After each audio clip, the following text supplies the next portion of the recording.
Yo, welcome back to Shoot the Shit Podcast episode. Dilly, help me out with the episode number. Episode 33.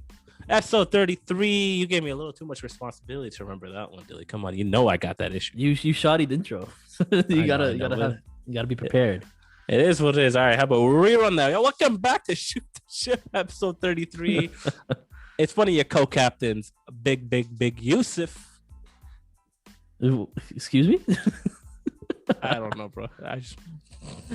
Big Mo. And Big Dilly. Oh, Big Dilly and Big Mo. Hey, wait, I thought it was Little Dilly. What happened? I grew up in the 3 weeks that we've been gone. Since you've been gone. Since you've been gone. Yo, it's been 3 weeks, and what an eventful and oddly uneventful 3 weeks. The Suez Canal got clogged up.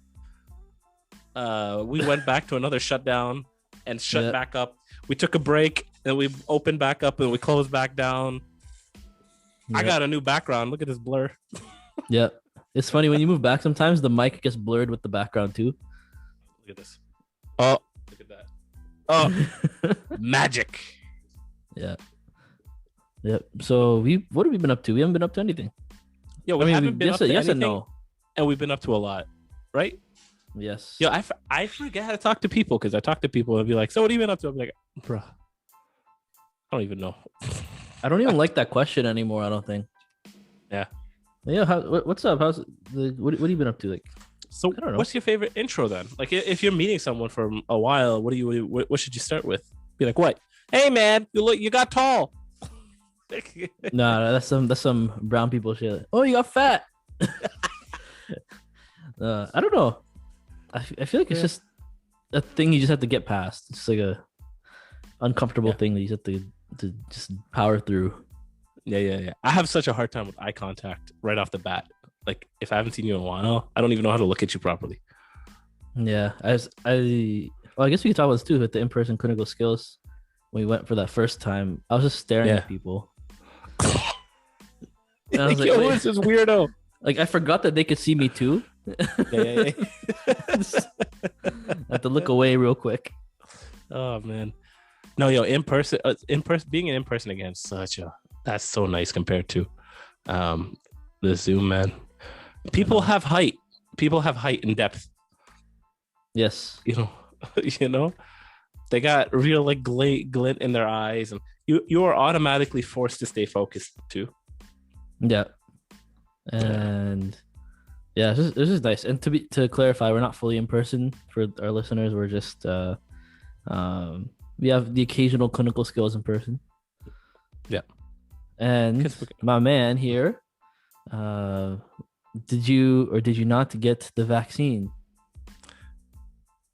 Yeah, your homie's been partially vaccinated. I think I'm going down the 4-month vaccine plan, so I've been partially vaccinated. Get that AstraZeneca. No, I'm playing a joke. I got the Pfizer. Mm-hmm. Look at that noise. I got the Pfizer. And get that next one in the next 4 months. You know, it's wild with the COVID vaccine. Apparently, the Chinese vaccine was like 50% effective. Which one was that? Like whatever that was being distributed by China. I don't know. I know the companies, but I don't know the. Stealing a little bit from Andrew Schultz here, but sometimes our podcast is a little bit more feeling and not facts. So it is what it is. When we say double check everything. Yes, look into all the vaccines. But I will say, when I have looked into vaccines, I think the general advice is that if one is offered to you, then take it, with the stipulations of like a certain if there's like certain populations or whatever that shouldn't. But yeah.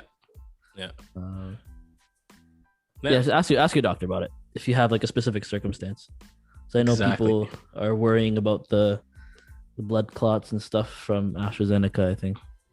Yeah, there were conversations. And there's been a lot of research behind that, I think. That was saying that, you know, it happens some small groups, and I think they have treatment for it. Because I think they can predict what happens with it. So I don't think that's like, I still listen to the top health officials on what's going on there. They know, honestly, generally better. Yeah. But it's also, I still think it's good practice to listen to other experts on the field and see what they say, even if they do disagree, and see what they say. The idea is to build informed knowledge as opposed to just. Because I remember initially when we first got remember this with COVID. We haven't started the intro. We got to do that soon. But I do remember with COVID when it first started, people wearing masks. Everybody was laughing like, "Oh, you wear the mask. That's not good for you. You're gonna be making us sick." Blah blah blah blah. But then and we'd be laughing at those people like they're being ultra whatever politically, because somehow it's all politically charged somehow. Yeah, but somehow it's and that was like, let's say the political right. Let's just say would be wearing the masks initially, like, oh, you're being extra, but then all of a sudden everyone wear the mask, and now it's like, what, you don't wear the mask? Oh, you're so stupid for not wearing the mask. Look at this. It's like, you just flipped on a dime. Yeah, and there's people who've been wearing masks like before COVID and everything. There's people who've been wearing masks. That always freaked me out. I'm not gonna lie. That always freaked me out. That was like. They're ahead of the times. Is there something going on that I should know? Is there an impending lockdown? I guess they're way ahead of their time, I guess. And here we are. I wonder how long the masks are gonna last for, man. It's gonna be a while. I think it'll be years, honestly. Even after vaccination gets under control. I feel like everyone's gonna be like on edge now. Like a cough will never be heard the same. Like, dude. Like everyone's just gonna be walking. Actually, no, I don't know if they'll be staying away from each other because I think people are eager to meet up. But yeah, I feel like there'll be some differences, like some stuff that'll be maintained for a while. Yeah. Dude, I got a question for you. Are you hearing static on your end, by the way? What? Are you hearing static from me? No. Okay, so I'm watching the noise profile here. So sorry, guys, if this podcast does sound a little more zoomy than normal. It might be because I'm getting static today on this episode. We'll have to just see what that is and turn that down. Okay? But with that, what a great way to go to an intro. Yeah, what up, buddy? What's up? Welcome back to Shoot the Shit podcast. No, we're not starting like that. We're going to start like, yo, welcome back to Shoot the Shit. Shout out Kelvin. Hardcore shout out to Laura. I'm getting married next summer, and we're gonna use Mo's back as the dance floor. How did you optimize the surface area of your back? Oh my god, bro. Hello. And now I play for who might not tell the difference if I mess up or not. Is this being aired? I wonder what Pep actually thinks, man. It's like, hey, yo, Shai, look at this nest I just built. Try it out, man. Try it out. Want to move in? You can move in. Yeah, don't worry. It ain't nothing getting through that big back. I don't know about that one. If you improve, listen. Welcome back to Shoot the Ship with your captains, Dilshan and Mo. Shout out to Calvin. Shout out Kelvin. Apologies, everybody. We had some technical issues, which hopefully you won't hear about if we edit it properly in post. And if you do hear it, you're just gonna hear it only in the intro. Where my voice is gonna sound a little more zoomy or a little more different. But this second half is gonna sound really nice. Mm-hmm. How'd that sound? Just crispy. Oh, crispy like my chicken. Actually, do you like your chicken grilled or crisped? You like it rotisserie or do you like it fried? Either or, as long as the meat is moist, because I find chicken dries out really easily and then it's not good. That's true. So you like your chicken a little rare? Not rare, like. Yo, that's so nasty. Oh god. Oh, do not have your chicken rare. Cook that shit. Wait, do you wash your chicken before you eat it? Like before cooking it or before eating it? Yeah, sorry, before cooking. Like cook it and then wash it. So like, yeah, you usually wash it before cooking. Wash it, right? Yeah, I'm not sure how much like that does if you're cooking it off, but like I just do it in case. Like I don't know. I don't do it for cleanliness. I do it to get rid of that, like the first level of oils that tastes. Yes. That can taste really bad. Yeah, that for that as well. It's a quick rinse to get rid of that oil and then acid, so lemon or vinegar or something. Yeah. See, I never knew. I thought that was just a normal thing that everyone does. Until Zach, who was a previous guest, randomly messaged me out of the blue a couple years ago. He's like, Mo, do you wash your chicken? I'm like, yeah. He's like, oh my God, it is a racial thing. I was like, what? I was like, what are you talking about? You don't wash your chicken? He's like, no. Why do you wash your chicken? I'm like, what? Yeah. But see, as funny as that sounds, I talked to Mona about this, and she's like, yeah, but see, we can think that's funny when people don't wash it. But see, now I had someone who I know that washed. they got ground beef and they washed that. How do you wash ground beef, man? It just falls apart. I don't know, for ground beef, like what my mom does, like she'll boil it first and then like cook it afterwards. It's Interesting. Like yeah, I'm not always. I think when she's making like a meat sauce or something. Yeah. But yeah, she'll put like the thing in to boil it, and it kind of like cooks it a little bit, and then you like do the actual cooking afterwards. Interesting. Yeah. I don't. Muna, when she sometimes makes certain stews, she boils the meat too first. Interestingly enough, too. I've never been that kind of guy. I always cook it first. Yeah, I don't know. Like kind of a little saute, you know. I guess you can get rid of the caramelization. Woo-wee! Got the Hit 'em with caramelized skin. With the yo, speaking of food, bro. Speaking of food, I got 2 stories for you. 2. Or the camera's over here. Two for all your asses. Let me start off with a good, exciting one first of all, and then the other one's a little on the healthy side. All right. So I've been waiting for Shoot the Ship to say this story. Not to say that Dilshan's holding us up, because that was a lot. I was like, yeah. What? Next week. Don't worry, we're not having any less love for Shoot the Ship, but this. So this is a very interesting tale, Twitter tale, okay, that I found on my Facebook. You know, my Facebook is a lawless land, but oftentimes it's a lot of gold. My Facebook is like the gold rush, the wild, wild west, you know? Yes. So there's a lot of hidden gems if you can make it past the trash. And my YouTube's been pretty crazy too lately, especially with the MCAT, but I'll talk about that later too. I'm gonna open up my YouTube first. I'm gonna show you guys live, by the way. Okay, but anyways, so there's a guy by name Jensen Karp. At Jensen Karp, he got himself some cinnamon toast crunch. Good cereal. Goat level cereal. Okay, it's not Yes. goat level, but it's S tier. It's top of the tier, maybe A tier, right? Cinnamon goodness, tastes great. Cinnamon sugar swirls with every bite. I got the words right. It tastes good, crispy, and it tastes good, soft and saggy. Yeah. You know, saggy, soggy. That's a image we don't Moist, you know. But moistly.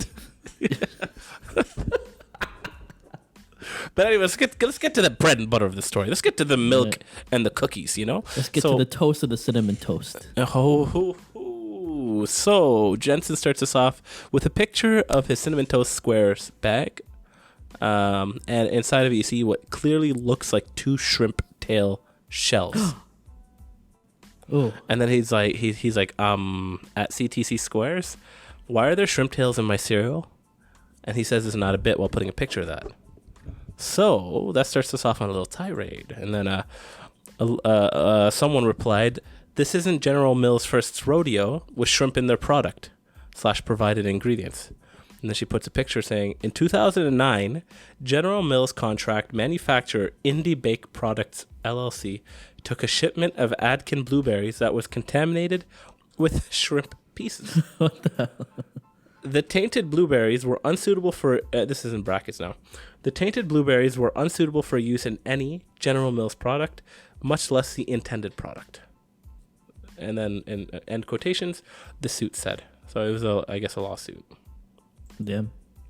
And then Cinnamon Toast Crunch decides to respond. Oh, shit. They said, we're sorry to see what you found. We would like, and by the way, Dilly, please interrupt me. Oh, what is that? Put that down. But anyways, we're sorry to see what you found. We'd like to report this to our quality team and replace the box. Can you please send us a DM to collect more details? Thanks. So, someone said to them, that's it? So this is where I got interested in the story. I was like, whoa, that's all they did? Just you see 2 shrimp tails and that's it? Just send us this box and we'll replace you with another Cinnamon Toast Crunch box? Gosh. What kind of PR move is that? So, they move on. And then Jensen responds, stuff like this. So here's a picture of like what looks like just little black stems or like little, maybe even dead bugs or dead people. It's just little brown stuff, like little dark brown, hard looking stuff. Doesn't look like what it should be in here. In the replacement box? No, in that same box. I don't think he replaced it. He says stuff like this is all at the bottom of the bag and what appears to be cooked onto some of the squares. Please be nice with your guesses. Oh, no. Because I will walk into traffic if I ate what I think it is. So the shrimp tail's kind of sussing me out, but like when he's saying this brown stuff on the cereal, I'm wondering like, is it just the cinnamon sugar swirls? Now it doesn't look like it. Based off the description, right? But it doesn't look like it. Okay. But let's keep rolling. So someone responds at Derek Vig. He says, if nothing else, be amazed and awed that you, just one person with a phone and a Twitter account, have an entire brand in damage control. Executives making frantic Teams meetings and probably have board members hastily clearing a calendar day this week to deal with this. You. And then there's a picture of another person saying, Gorilla Glue Girl walked, Gorilla Glue Girl walked so Cinnamon Toast Crunch guy could run. Yeah, that's another thing that happened these 3 weeks was the Gorilla Glue Girl. You ever heard about that? Is that the girl, like she really put it in her hair? Yeah, because like, some people put glue in their hair to, give some shape. That's messed up, man. See, that's why on the bottle of these labels they say, don't put in a fire. Like, clearly nobody would do it, but no, there is someone that does that. Yeah. It'll be glue and it says, do not eat. I mean, like, I wasn't going to eat it, but now that you said it, kind of inclined. But, so the next picture is, all right, it's the same guy, Jensen Karp, the guy who started this whole story. He writes, all right, I'm looping in at General Mills because I'm genuinely nervous I'll never eat or sleep again without answers. Because they still didn't respond initially. Like there were one response that was garbage. Yeah. Okay, so Cinnamon Toast Crunch responded. Imagine. They said, after further investigation with our... Man, I gotta do better voices than this, right? Let me hear your best board member voice. After further investigation with our team that closely examined the image, it appears to be an accumulation of the cinnamon sugar that sometimes can occur when ingredients aren't thoroughly blended. We assure you there's no possibility of cross-contamination with shrimp. And then the comments like, hey, yo, Captain Crunch, yo, let me start that back up. Hey, yo, that's shrimp, Captain Crunch. Or Cinnamon Toast Crunch. This is more like Cinnamon Toast Crustaceans, am I right? Yeah, and the next person was like, yo, those are 100% shrimp tails. Also, with the puke face. And then Jensen Karp, pictures. Right? Jensen Karp goes back on a tirade, and then he said, okay, well, after further, and he's holding what looks like clearly 2 shrimp tails. Yeah. I'll share my image, but it'll mess up this whole Zoom. Yeah, no. but We'll put it on a thumbnail. Yeah. Well, after further investigation with my eyes, so he's responding a little sassy now, a little sass. Yeah. It's like, well, after a little further investigation with my eyes, these are cinnamon coated shrimp tails, you weirdos. I wasn't all that mad until you now tried to gaslight me. Yeah. I had to Google gaslighting because I've been hearing that word. Yeah, I learned about it this year. So gaslighting. Yeah. Gaslighting is to make someone feel pretty much like they're crazy. Yeah. like in a nutshell, on something that like it's not. It's like it's actually there. Yeah, it's very like dismissive. Yeah. So then there's a carcinologist who studies, crustaceans. I believe. I think that's carcinologists. It sounds like. Hey, I study crustaceans at the Natural History. That was going on. I study crustaceans at the Natural History Museum in LA. Those do look a bit like shrimp telsons and uropods tails. I would totally love to look at your specimen under a microscope. I don't know why I turned southern. We might even be able to extract DNA to confirm the species or if it's indeed cinnamon sugar. And then Zymo Research tweeted them saying, hey, we would love to provide you the DNA extraction kit and technical support for this if needed. And then the carcinologist responded, awesome, amazing. I really appreciate the offer. Underfunded researchers always need help covering the cost of sequencing our little, possibly cinnamon sugar, shrimp friends. I would love to use my mini-on to sequence any DNA I can extract. Want to help? All right. And so, I'm trying to get back to that part. And then, awesome. So they responded that. And then Zymo Research also said, happy to help. Our tech support team is aware of your needs and is standing by to help. Please email whatever, and we'll get you whatever you need.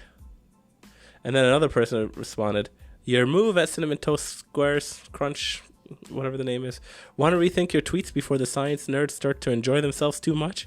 Because as a fellow science nerd, let me tell you, they won't quit till their hypothesis becomes theory.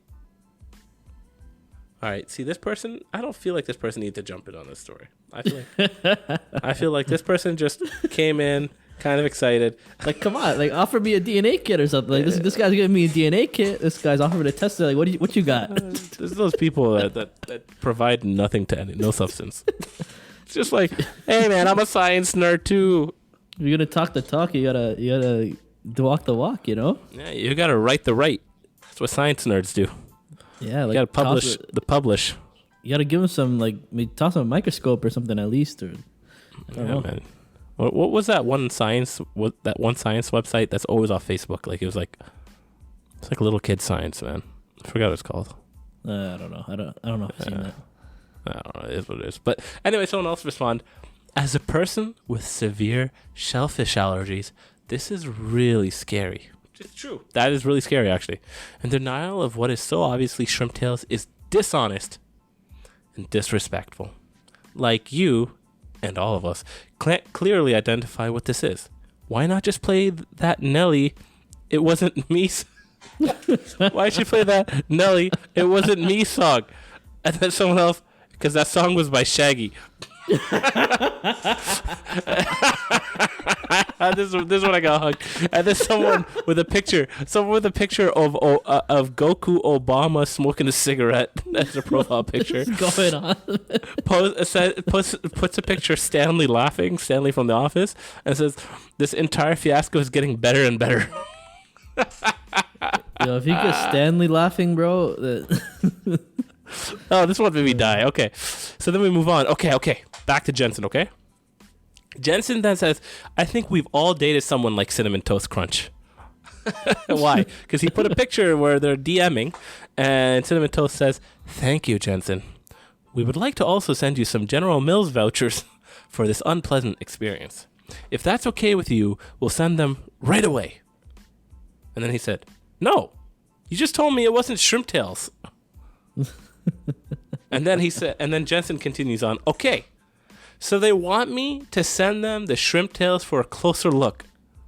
These are obviously shrimp tails, so I'll be keeping one as evidence. Smart man.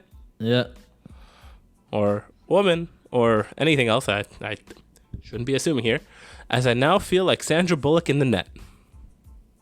And then they proceed to say, imagine a universe where I'm like, yuck, these are shrimp tails. Then I re-examined them a few hours later and realized, no, these are just accumulations of sugar. Yeah, like in what world does sugar resemble not just one, but two shrimp tails? Oh, man. None. Also, Anyways. what was their investigation at the beginning there? Like they didn't have the box or nothing. Like what was the investigation? They just looked. a thorough examination and investigation. Like what the? It's like that SpongeBob meme. I did not have sexual relations with that woman. It's not me on the tape. Yo, that's a Grammy right there. We'll talk about that later. But we'll fill you all in that inside joke. But should I take my shrimp tail to a lab? This is Jensen. Should I take my shrimp tail to a lab? He said, I'm all in. Because then there's quotes afterwards, a picture with him and Cinnamon Toast in the DM saying, there's still some time to save this, guys. They are shrimp tails. And then Cinnamon Toast responds to him in that chat saying, thanks. As mentioned previously, we definitely want to make this right for you. Our quality team would like to get it sent in to us so we can take a closer look. We'll be sending a prepaid addressed envelope so you can send the pieces to us. Can you please confirm that address you entered in the email as where we should send it? We have also created a report for your reference. Thank you. And then he responds, yes, but I'm also going to keep one of the two because your last response publicly was super weird. I love this guy. And since you'll be receiving a shrimp tail, I'll keep one. So you don't want to continue to try to say it's sugar and make me look insane? It's facts. It's fair. Right? And then someone, Dr. Karen James, responds to Jensen saying, hey, Jensen, I'm a geneticist. Yeah, I got to put that arm down. Hey, Jensen, I'm a geneticist working in the field of environmental DNA, and it should be pretty straightforward thing to confirm these are indeed shrimp tails based on their DNA. You are welcome to DM me if you'd like to pursue this. Look at that. You getting the DMs now, you know what I'm saying? That's how it's done, Mr. What's your name, who just chimed in with nothing. Yeah, exactly. Mr. Scientist. And then Jensen over here responds, will do. I have 2 questions. Amazing. 2. What are these 2? But before we get to those 2 questions, Carter responds saying, hey, I want to be on this I want to be on the jury for this trial. Carp lawyer, ladies and gentlemen of the jury, I present you ... Exhibit A. Me. Shrimp tails. Effing shrimp tails. No doctor or lab analysis needed. And then Dr. Karen James responds to the carcinologist that was way earlier. Yeah. She says, oh no, scooped. Because this person wanted to look at it too. And then she keeps going, seriously, I think the carcinologist, and then she's talking about the carcinologist. I think the carcinologist is better positioned to help Jensen Karp because he's actually an actual crustacean expert in addition to being a DNA barcoding expert. 2, actually lives in LA. 3, is at a natural history museum. Identifying the mystery items is usually part of an NHM's. Man, come on. Why do you gotta be a doctor now? I can't understand one of those words. That said, ... That said, I am still super keen if for any reason Adam Wall can't or doesn't want to take this on. Or would like a collaborator. #collaborator. Hashtag collab. She might be Canadian, you know what I'm saying? Look at this communication here and advocacy. She's researching. Okay. Scholar. That's a scientist coming in here trying to be, I'm a scholar. Yo. She is definitely a medical expert. Or if there's a method or instrument they don't have there. Okay, so she's saying she can support. I've never made this far, by the way. Anyways, so then Jensen Karp said, I was convinced to go back through the bag since when I first noticed the shrimp tails, I freaked out and closed the box. And then he said, here's all my findings. Which also now includes a weird little string. So he showed his picture here, and you see just like what looks like maybe 2 shrimp tails. You know the piece like before the shrimp tail? Yeah. That's like hard. Sometimes if you kind of rip the shrimp tail off, that piece might still stick on the shrimp. Mm-hmm. Yeah, that part of the shell. There appears to be like 3 other like weird shell things. Mm-hmm. One weird brown tentorial looking thing, and then literally a string. It's just a string. This is straight garbage in here. There's actually just garbage in this man's box. This is just garbage. Oh my god. Like, but okay. At least And toss then- the man like an actual shrimp so you can enjoy it a little bit, you know? Right. You're like, you know, some protein in this, you know. Just kidding. But If the anyways- shrimp in your cereal, do not eat it. Well, I mean, it's not going to kill you. No, don't eat it. Don't eat it. Wait, I forgot. I'm going to be a medical professional one day. Don't eat that. Yeah. But also, Jessica Carp. Also, many of the squares have these black marks, and some are dyed red. And yes, I ate a bowl before noticing all this. And he shows a picture of like these pieces that have like black pieces like cooked onto them, and like some like slightly red pieces in the corner. And I also think it's important to state that the black things are cooked, maybe into the square. And then he goes on, oh my God, for real, someone tell me there aren't like maggots or bugs. Is this shrimp adjacent? Also just found this weird cinnamon covered pea thing. I wish this was a joke. So it actually looks like you know, like a brand new green peanut, or like the inside of a pistachio, or like a pea. Mm-hmm. Yeah, it looks exactly like that, but covered in cinnamon sugar. It's green, and then there's like all these like cinnamon squares, like this black stuff baked onto it. Ew. Oh God. All right. And then he goes on to say, also, just a reminder, they told me that this was all just accumulations of sugar. So then Candace, someone responds, it's okay. Oh, it's just sarcasm. It's okay. The FDA allows a certain amount of shrimp tails per box of cereal. And then someone else responds, that is very true. They also allow a certain number of bugs in peanut butter. But what can we expect from cereal that eats itself in the commercials? These little cannibals probably got tired of eating cereal and went out for shrimp and left the tails, because who eats the tails? Yeah, actually, do you eat the tails? Sometimes. Do you devein the shrimp? Usually it's like pre-done, like.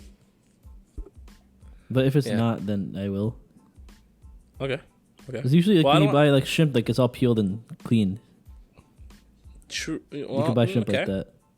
Yeah, you can. I didn't even know that was a thing. Yeah, it's yeah. You gotta take that shit out.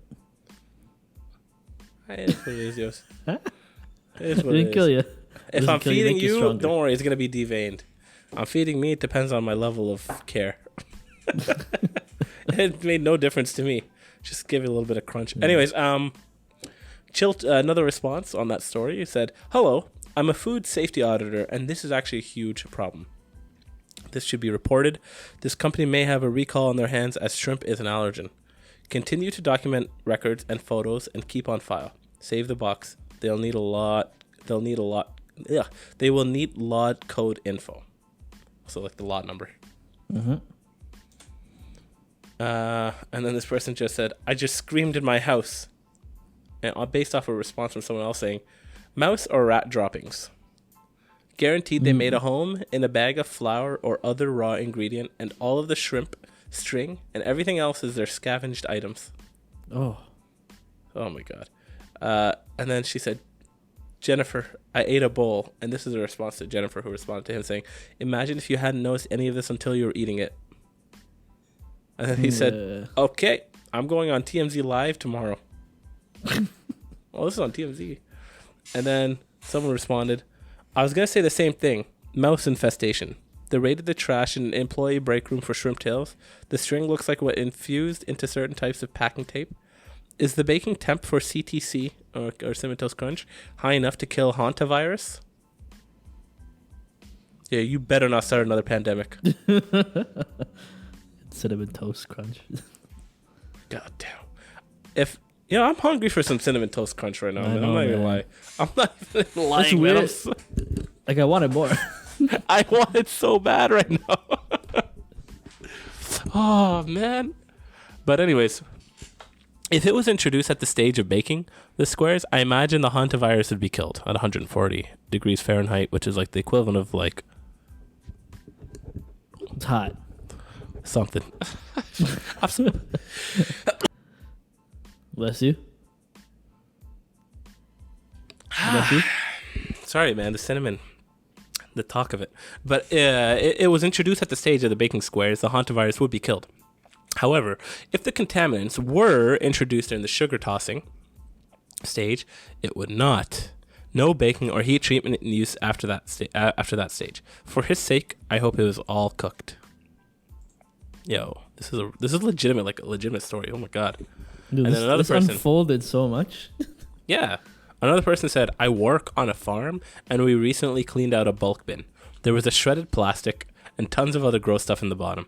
I was cleaning it out with my bare hands. Then I found the rat. We caught it and killed it. It's a rat's nest. It has to be. Oh god. With her bare hands? Oh god. I remember I've had to kill a mouse before. And that was a weird experience. Because like it got caught on one of those like mouse stick trap things. Yeah. So like it was already like it was in a position that it's going to die. It's more like putting it out of its misery. Yeah. Oh my god, that messed with me the first time. Ugh. Imagine being a rodent, man. The world's just huge, and all you're doing is eating. And everyone hates you. Their life is no different than mine right now. Just trapped in a fucking small rodent. little place, and all I do is eat. You fucking rat. Fucking rat, bro. But okay, let's keep going. Update. My wife has a stronger stomach than me, and check the other bag in the family pack. Oh, you got a family pack. Oh. This one seems taped up, and also appears to include, and I don't even want to say it, dental floss. It looks like he has dental floss. Yeah, looks like there's dental floss in his bag. Man. And then someone else responds, there's an unopened box of this in my kitchen that is getting a tomahawk dunked directly into this trash can. And then someone else says, go through it and tell us what you find first. And then he actually says, it looks okay to me. And then someone says, I dearly see a set of brown eyes looking out from betwixt the shadows. I don't know where that person came from. Then the way people felt about the... And then someone responded, this is true, 100%. Because this was also within that 3 weeks of hiatus. The way people felt about that Oprah interview, I feel about this. What Oprah interview? The Oprah interview with Meghan Markle and... oh, yes. Yeah. I didn't watch that yet. Is his name Prince Harry? Yeah, Harry. Harry. Man, rest in peace, Prince Charles? Philip. Yo, my bad. Let me wrap that. Yo, rest in peace, Prince Philip. With a long and healthy life of 99, almost 100. Mm-hmm. And the Queen is still kicking, man. Yeah. Yo, that Queen's been queen for some... Wait, does that mean our Canadian dollar bills will change when the Queen passes away? Maybe. The Queen's never passing away, I'll tell you right now. But this Queen's gonna live on forever. But the way people feel about the Oprah interview, I feel about this. I need constant updates and commentary. Yeah, because there was that big Oprah interview with Prince Harry and Meghan Markle about the affairs, and I think there was racist-related allegations, things like that. A lot of it is. I didn't watch it because I literally had zero care. Yeah. Zero care. I didn't watch it, but apparently there's a lot of shit going on, mistreatment and racism and all that shit. Yeah. Oh, there's a lot of mistreatment going on with cinnamon toast over here. So another person responds, I've never been so invested in anything in my life. Not even the birth of my children. I need to know the truth about this. And then someone else responds, I feel the need to give my husband a play-by-play when we got home from work, and now even he is invested. See, that's how I felt about you guys on Shoot the Ship.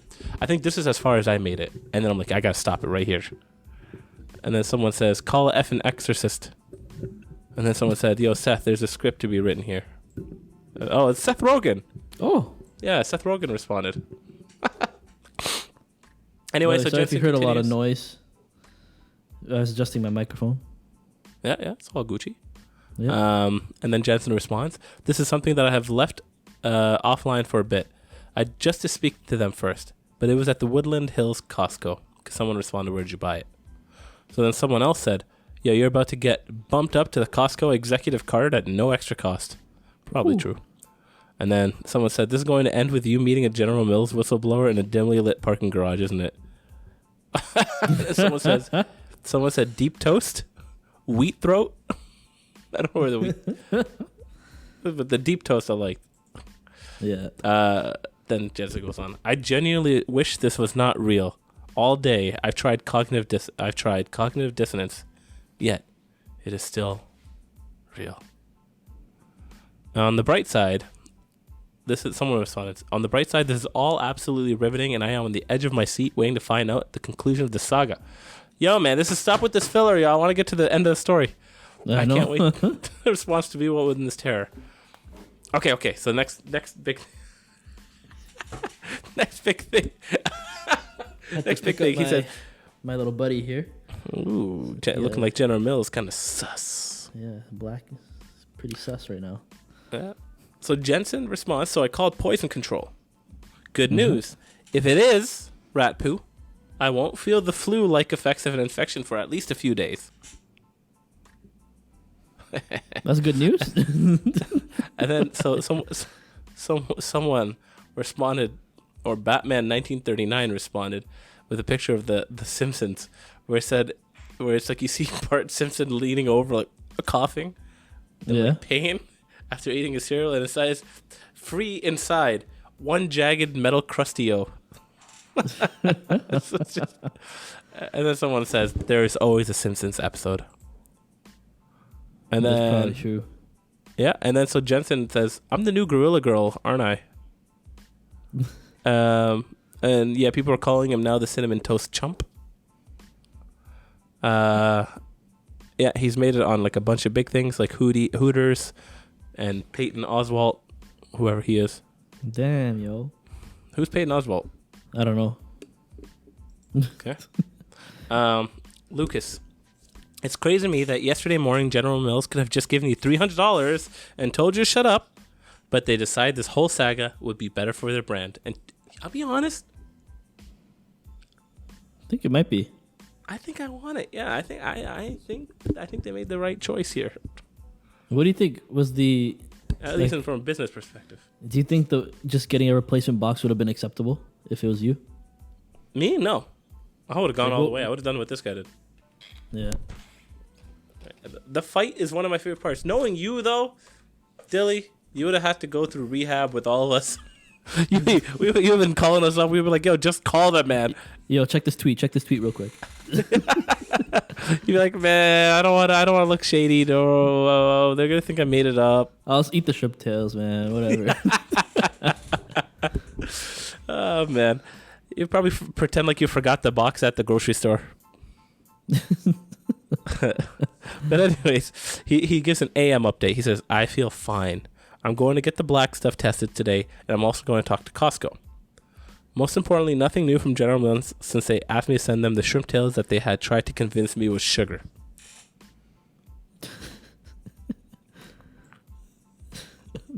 I really want to know what their investigation was. So he put a picture of the cinnamon toast cereal, and he put a bunch of like stickies on it saying, "Do not eat, do not eat, do not eat, do not eat." Yeah, they truly lost a customer though. Like this is a long-term customer that they probably lost. Yeah. And then he says at the US FDA, "Are you up?" And then someone responds saying, "FDA getting the Jensen call this morning. Can we talk shrimp for a minute?" Okay. Yeah.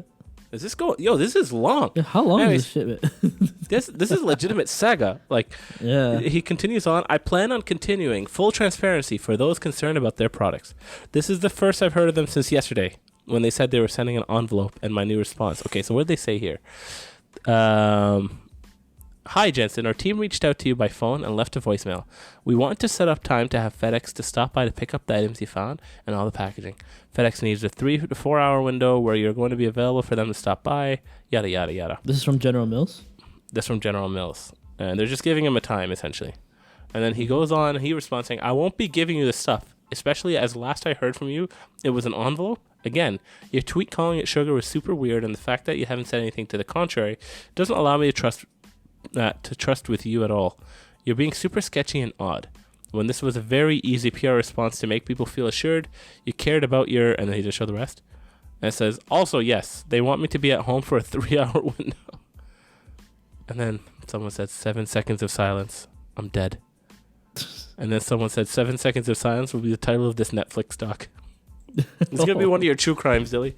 Yeah, I've been watching a lot of those. Oh, that's where the 7 seconds of silence came in.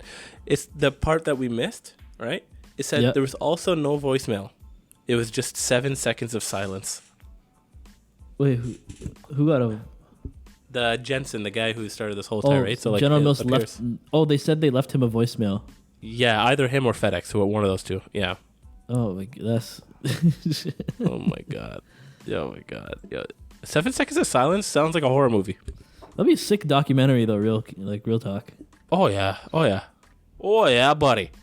But all this evidence, like all the testimonies you'll get, like the people who are not commenting on it. Yeah, this is more enticing than Game of Thrones, man. I just hope it doesn't end like Game of Thrones. And then Jensen continues, but is it accumulated sugar, you doofs? Because in response to Cinnamon Toast pasting a picture, while we are still investigating this matter, we can say with confidence that this did not occur at a facility. We are waiting for the consumer to send us this package to investigate further. Any consumers who notice their cereal box or bag has been tampered with, such as the clear tape that was found in the case, should contact us at 1-800 go to hell. After almost no I add that in. After almost no investigation. Yeah. And then someone said, it's not Cinnamon Toast, it's some guy named CMR Riles. After almost no investigation, we're confident that once the consumer gives us all the evidence, we will blame this on someone else. And then someone responds, yes. Yes. Clearly someone nefarious made their own Cinnamon Toast Crunch copycat recipe. Cooked shrimp, rodent poo, and dental floss in it, and somehow snuck it into a sealed package. Makes sense. And then this guy took his Cinnamon Toast Crunch in a car and actually put the seatbelt on it. Some updates. I am now in touch with a testing lab. The black things. That sounds like a great episode, but also very racially charged. Black is sus. Oh god. But look at this guy just sitting there. But which I will not be calling by any other name for my own sanity. Also, a research company will be paying for my DNA test to test the shrimp tail. 2021, y'all. And then he also responds, I want to also explain this. I have no idea how this got in my cereal bags, and neither does Cinnamon Toast Crunch squares. It definitely could have been contaminated in the Costco, though that doesn't explain the squares with the black stuff cooked on it, or the sugar coating on the shrimp. Also, unless someone at Costco somehow opened the bag, contaminated it, and then resealed the bag. It doesn't make sense. Exactly. My point is, their initial reaction to the shellfish being in the bag was to tell me it was sugar, not to investigate the issue or look into it. It's a deadly allergy to many and non-kosher. Good point, good ad. Mm-hmm. And that didn't seem to matter beyond offering me a new box. I originally approached them thinking it would help out. Then they said I'm mistaking sugar for a crustacean. Anyways, I'm testing the DNA of a shrimp tail now, so I hope everyone's happy. And then someone named Clarice cut to the Netflix series of the DNA of the shrimp being mismatched to Zodiac killings. Holy God. Being coated in cinnamon is the least those shrimp deserved. And then someone said, so there was he got an email, okay? Cinnamon Toast Crunch Ref, 00 numbers. He said, hello, dear Mr. Carp. Thank you for getting back to us. If you are unwilling to send the items in cereal packaging to us, please provide these items to your local law enforcement. This may be product tampering, and we need the opportunity to investigate the packaging. Sincerely, and someone. Is that from Mario Otis? Yeah. And then another one says, okay, the police you want to involve. So I think he responded. He said, okay, the police you want to involve for your investigation can call me at the number I initially sent you or by contacting me at this email. I'm not walking into a random police officer station yelling, here's the shrimp tails that General Mills wants, like it's a smoking gun for a murder. Also, didn't get back to you. You got back to me. This is the first email I've received from you. We've only spoken over Twitter directly message. I did email you initially. And we can't see the rest. The heck, buddy? This is wild. What's going on? What is going on? I did email you initially through a submission form, which you guys are replying to the first time here. You guys are an insane mess of a company. Yo, this is us. Does this end? Mark Newton. Oh, I thought this was going to end. Yo, sorry, shoot the ship, folks. I hope you're invested. I'm invested in this shit. This is a movie, man. Yeah. Anyways, someone responds saying, hey, at what point does this get elevated from social media specialists to customer relations? And then someone responded, right around the time some kid who has a parent that works at General Mills in legal listens to why their kid is laughing so hard at the TikTok and the Twitter. And then someone responds, kiddo, why are you giggling so much? Dad, don't you work for these guys? Oh my God. Frantic phone dialing. And then another person responds again, pretty much exactly this, as a slow-mo commercial for the miniseries. The no being yelled as two other cell phones and a Peloton pedal go flying. And then Jensen Karp gets back to us. I spoke to the New York Times. Whoa, this really escalated. And I'm quoted saying, I am not considering legal action. Obviously, if I ate rat poop, we're going to have to readdress that. And then let's just keep rolling. Damn. What would be the appropriate response from Cinnamon Toast Crunch off the jump? Off the jump, right off the bat, be like, yo, we are very sorry for this. Send this over to us so we can investigate further. And then try to go to how they can help. Obviously, they can't go too far, but I think the point about safety, just addressing the safety aspect of it would have been good. Mm-hmm. And saying, like, we'd be happy to replace your box or provide you with, like, a week of cereal or something. Yeah. Was the main issue that they didn't address that, like they didn't validate his thing? Yeah, I think that's the issue. Yeah, because I feel like either way, like, you know, sending a box is like a good action to take, I think. Yeah, like replacing it. Yeah, one box is a spit to the face, though, bro. Yeah, like send some boxes. Send some, like, stock them up with cereal. Give him one of every kind, one of every General Mills. Give him a party pack. But yeah, no, I agree. I think they just didn't. They dismissed his fears and concerns. Yeah, exactly. So that's the issue here. So, you know, they weren't being hashtag collaborators. So that's why we have the framework, man. We gotta learn. Exactly, bro. Exactly. But like, this will build his immune system, right? What doesn't kill you makes you stronger. I don't know about that one. Or puts you into chronic pain. Okay. Also, ABCDs. I'm just trying to be. I haven't drunk now. But yo, I'm just gonna look how many more pictures this is, cause God. Oh, 2 more pictures. That's it. We're at the end. All right, let's do it. Woo! Final season, everybody. We're on season 5. Okay. Also, something for all social media. We're gonna definitely make this a clip, but we're gonna have to clip this up into episodes. Yeah.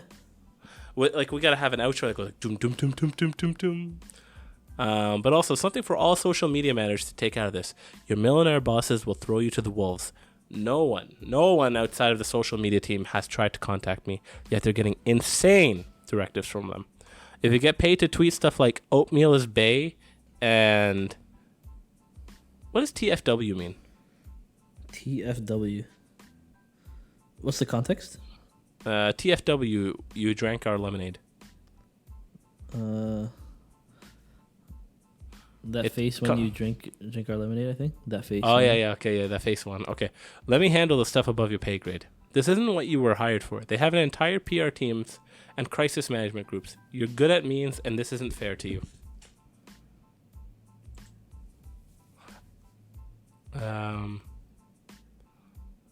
A lot of stuff here, honestly. Nothing new. And that was the story. I think he just ended off with a statement, essentially saying, hey, listen. You guys got to... And then someone said, how did it end? But I will say, this is a pretty Game of Thrones ending, if this is the ending. Yeah. I feel like it's a cliffhanger, though. But real question to you and to our audience and to everybody. Dilly. Mm-hmm. On a scale of 1 to 10, or 0 to 10, where 0 is you are... no pain, and 10 is the worst pain you ever felt in your life? Yes. I know, but on a scale of negative 10 to 10, okay? Negative 10 is you absolutely do not want cinnamon toast.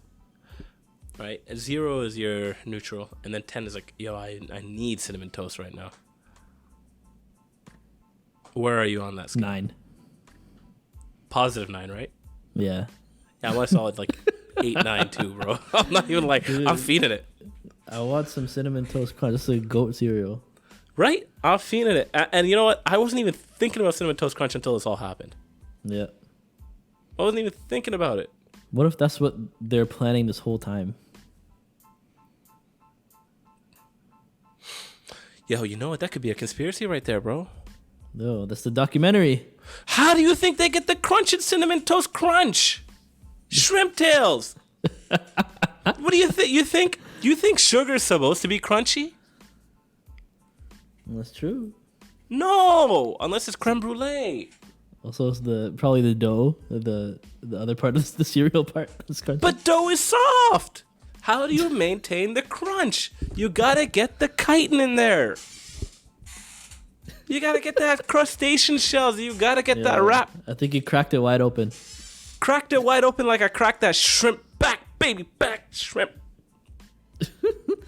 Speaking of cereals, what would you put? What else?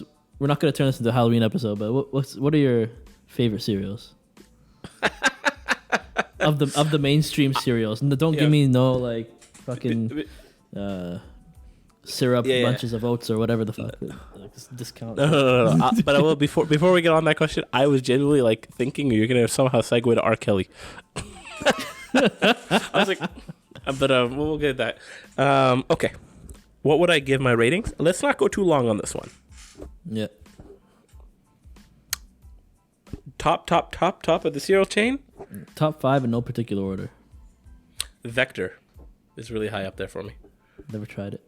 Oh God, I love Vector. It's just expensive. They always try to. It's healthy cereal meant for the athletic sportsman or woman or whatever, right? But it tastes delicious. Vector is up there. I'm gonna have to put mini wheats. Mini wheats for sure is up there. Which 100%, kind? not even a joke. The regular. The white one? Oh yeah, you can't go wrong. They had the brown sugar and the different types now. Nah, don't change it up, yo. It's like a donut, man. The regular honey glaze is always the best. Mm-hmm. And chocolate dip, right? Once you get fancy with these extra stuff, it's like, yeah, that's not what I'm here for, man. Yeah, I agree. That's not what I'm invested for. So mini wheats, we got that.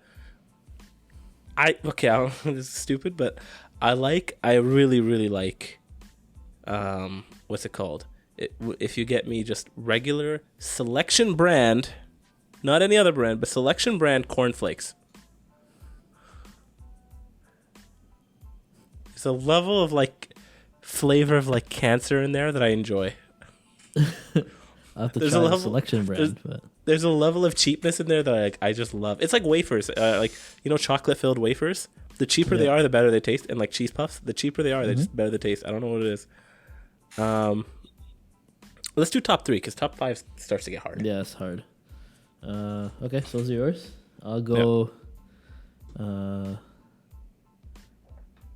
Frosted Flakes. I know you think they're too sweet, but I mess with some Frosted Flakes. That makes the roof of my mouth tickle. Nesquik, I enjoy. You know it. And you got the chocolate milk after too, so. Yeah, you know it. And All brand. Okay. I would say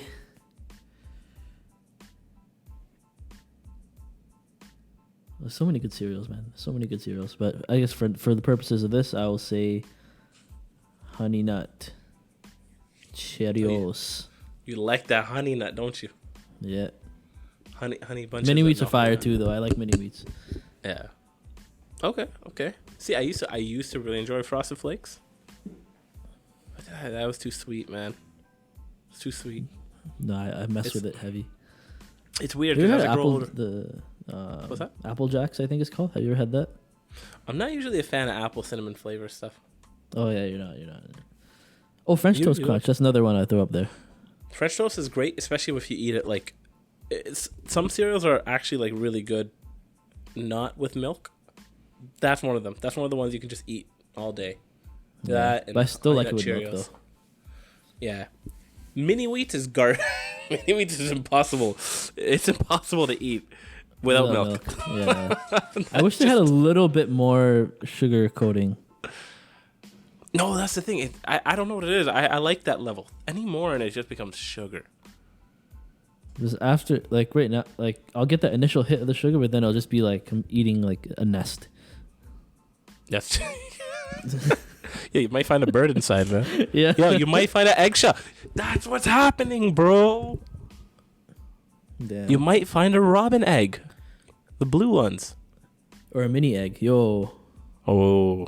They should do that as an Easter campaign. Yeah, you know what the funniest thing about that? Oh, that would have been sick, actually. And imagine if you get one of those, like, what's those eggs that have, like, the cream in the middle? The caramel? Oh, I don't know. Those nasty-ass things. I don't know. Oh, that'd be sick, though. They make, like, a nest out of mini wheats and then put mini eggs in it. That's fire. Oh. Yo, mini wheats, hit me up. Yo, let's still cut this in post, man. We got to save this. No, there's Nesquik. As you grow older, though, and I'm sure everybody thought about this, and I'm sure everybody's seen this before, but as you grow older, you realize Nesquik, it's just rabbit poop.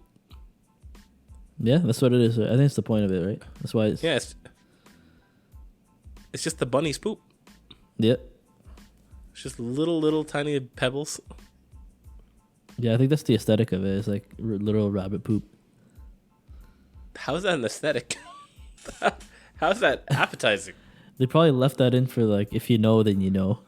Yeah, you got it. Yeah, the kids aren't thinking that though. No, the kids. No, I never thought that. I just thought it was chocolatey goodness.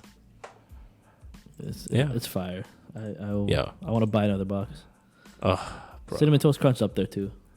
Great cereal, despite this shrimp controversy. Yes, you know what? And even with the shrimp controversy, it just speaks to its level of.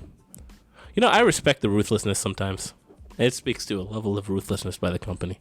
Yeah, like if this happened with like, some random like Fruity Loops cereal or something, like some discount, it wouldn't help the brand. No, imagine if this was the Flintstone cereal or whatever that, Fruity Pebbles. I never had that one. Oh, it just looked like just straight sugar. Toucan Sam or whatever that other one was. Fruit Loops. Just that. I mess with Fruit Loops. No, Fruit Loops tasted like it's not fruit to me, man. Let's be honest, it's not. There's no fruit. It's just random, man. That was not fruit, bro. There was colorful cereal that tasted weird. Tastes like I was eating. It honestly tastes like I was eating paint with sugar. It's offensive that they threw fruit in there just to like. But they had the best advertisements of all. Oh yeah, they're great. Yeah, it actually was like mesmerizing. Frosted Flakes had the best advertisements. They've always like that's back when I was like playing ball. Like they had those commercials. Yeah, there's some like tricks they did there that I picked up from Frosted Flakes commercial. Like the one where they had the ball like this and they're going like. Yeah. Yeah, I started learning how to do that from the Frosted Flakes commercial. Yeah, look at the audacity of these companies, man, trying to make this look like the healthiest cereal ever. It's literally just corn flakes dipped in sugar. It's just sugar dipped in diabetes. Yo, that's what it is, man. Oh my god. Yo, speaking about sugar dipped in diabetes, I have that segment ready up for you to go if you wanna get diabetes. Which segment? Of the ear. You know what diabetes of the ear is? No. It's a dysfunctional ear. And dysfunctional ears come as a result of horrible noises. So I have a whole new set of Can You Guess the Terrible Recording. Let's do it. That segue, eh? That segue took like 4 seasons. You excited for this? I'm excited. Okay. So, again, everybody who hasn't heard the first time, if it's your first time listening, this is a game where we play you generally a cover, usually recorder covers. And we have Dilshan and you at home guess the recording. Okay? We start off simple. We start off easy. And then we progress to something a little harder. Last time, Dilshan did a great job and got 3 out of 4 of them. I got some DMs that also said people were able to generally make it up to about 3, and then they got died DMs? and then they died at the No, last I'm in one. DMs, man. Bro, I'm so How sorry. come how come no one's jumping in my Yo, jump in my send me some of the answers too, man. Bro, I'll send you, Dilly. I'll send you. You know what? Someone could have just been me talking to myself too. But but no, we appreciate the reach out. The last one, if you haven't heard it, number 4, have a check out, listen to it again. By the way, I got my laptop charger while you're loading it up. Okay. So I'll play this round 1 for everybody. And as Dilly, look at you call me Big Back Mo. Look at this guy. I know what you're talking about. But I'm gonna play the first one, okay? In the meanwhile, and this one should be the level easy.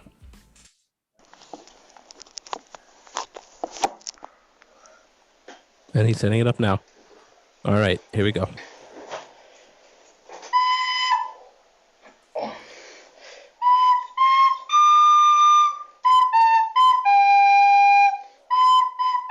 So don't jump to the answer right away. Let it play out.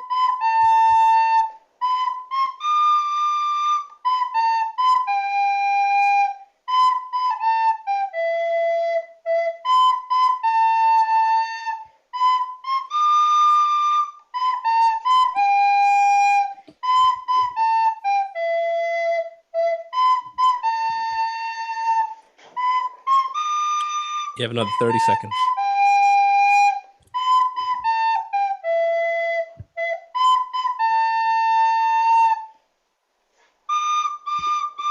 It sounds familiar, man. Like, Huh?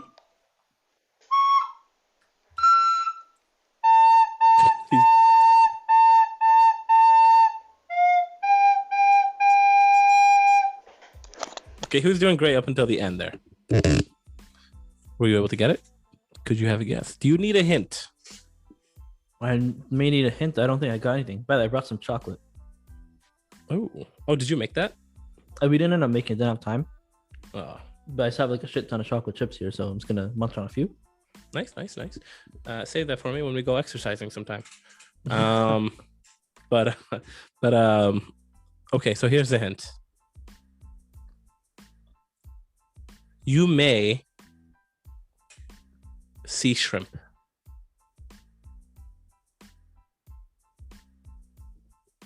Can you run it back a little bit? You may see shrimp with what this song is talking about. Hopefully, I know the song. I'll start again. I know the song. You absolutely know the song, and everybody at home, you probably know the song too. All right. How's the volume sounding? Mm-hmm.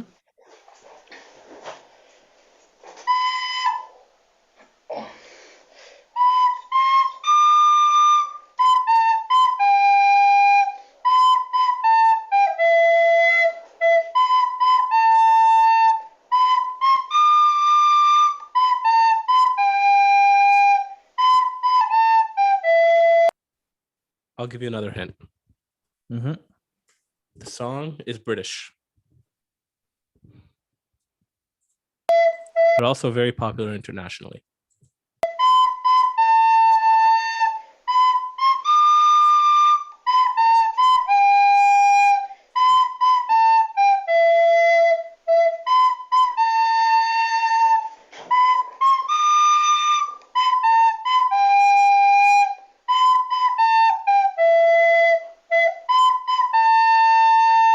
Stop coming to me, man.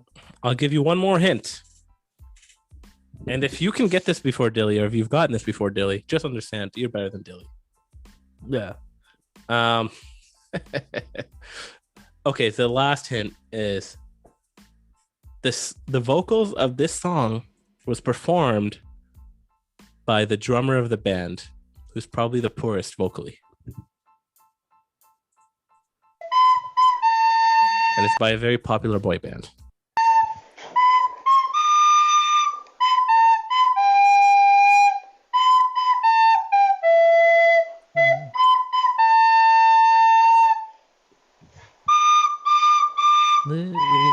Is it Yellow Submarine? Yeah, you got it. Bring. I haven't heard that song in a minute. I only recognize the chorus. but Yeah. I feel like they're doing the verse here. In the land, na na na na. Da, da, da, da, da, da, da, Yeah, I don't remember any of that shit. All I know is we all live in a yellow submarine. Yeah. Yellow submarine. And he does it right here. All live in, and he bungles it. Yeah, right there. He just bungled it. Off, and then he goes into something that made no sense after. Good job. So the first song was "Yellow Submarine" by the Beatles. Oh, The I'm hints were embarrassed. shrimp, meaning the yellow submarine is underwater, and may see shrimp. Kind of a stretch of a hint, but last time when I gave you the Midtown, you got it. Second of all, the second hint was British. The Beatles are British. Mhm. Third, the drummer Ringo is the vocalist for the song. I didn't know he was the vocalist. Yeah, I think he sang the song. Okay, next one. Mhm. God, I hope you get this. I don't know if this is gonna work.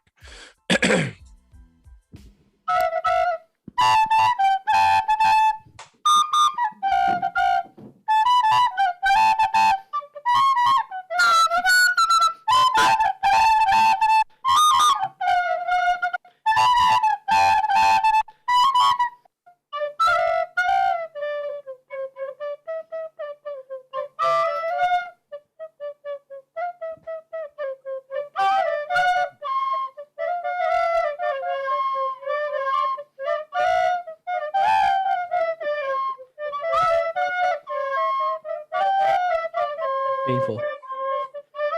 Okay, I'll give you 30 more seconds.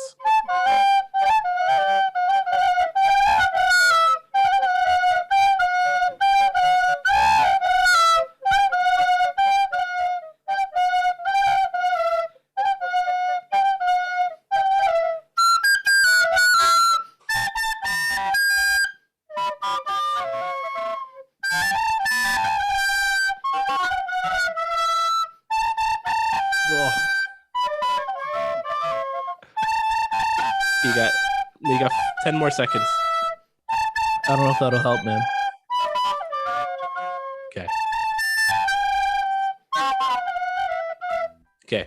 I can very much hear it, but I know what I'm reading. So, audience at home, were you able to get it so far? If you are awesome, you're also better than Dilly again. I'm sorry, Dilshan, but you're gonna have to take the hit on this. Do you need a hint? Yes. Okay. The artist of the song is no longer with us, and it was a very popular, I think, 90s song. Ooh. Okay. Hopefully I know it.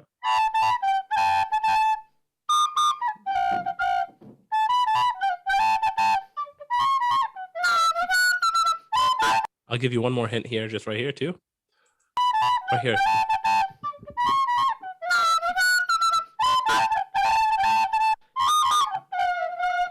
Right here. There's usually a drum part right there before it goes here. I think you might need another hint. I need 20 hints, man. The artist of the song. What's that? Hopefully I know it. The artist of the song, you do know the song. The artist of the song, unfortunately, committed suicide.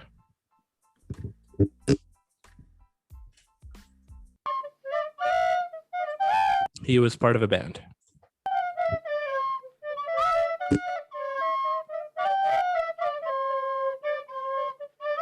I'll skip 90s ahead song? here.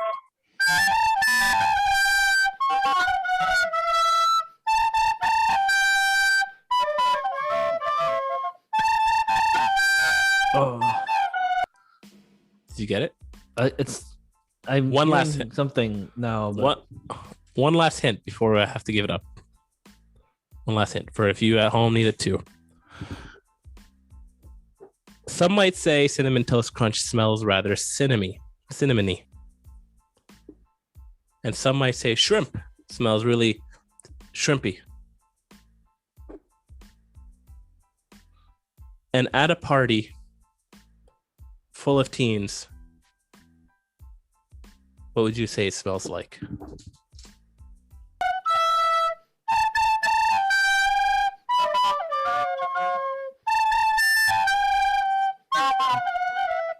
Teeny. What?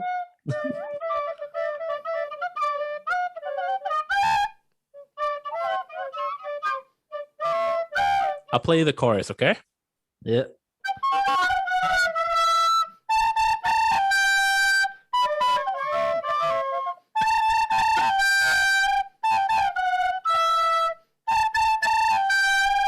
They're actually playing it pretty well.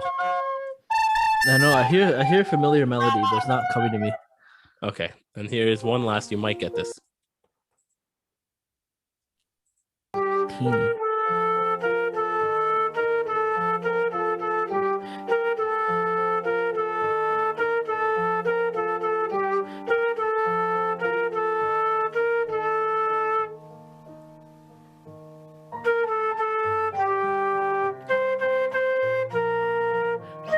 Oh, what's this called?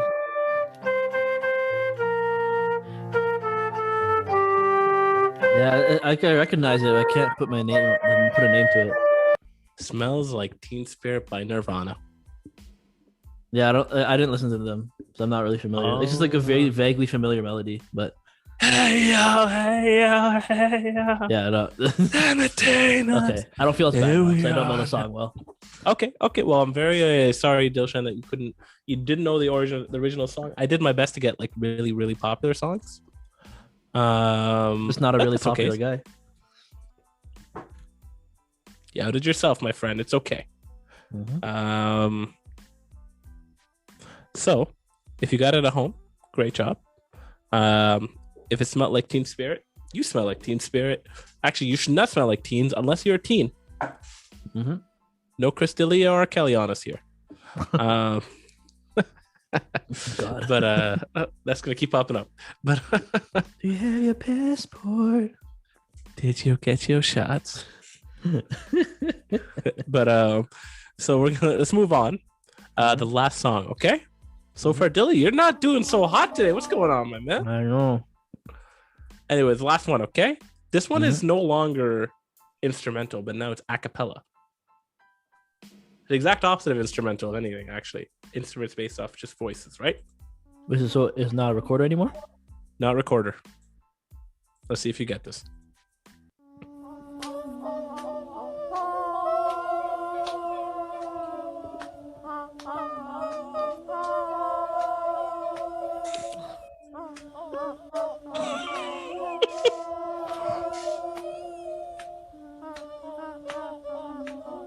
It was so bad.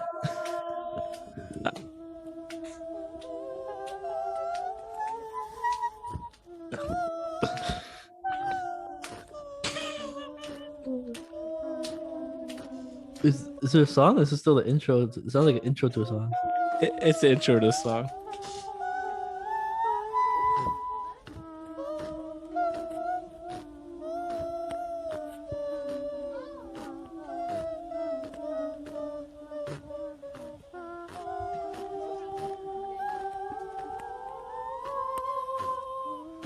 You have 3 more seconds. That's the whole thing. That's it. That was it. Do you think that you can get this extra challenging one? Oh, hard no. The hell is this? Hold me sound like an intro. That is generally the intro of the song. I think you know the song. Do you need a hint? I think you do. Yeah. What comes between 2 and no. Okay, the hint is we lost you. But the hint to the song, Dilshan, and those at home, is And my camera's still there. What the hell? Oh, there, I'm back.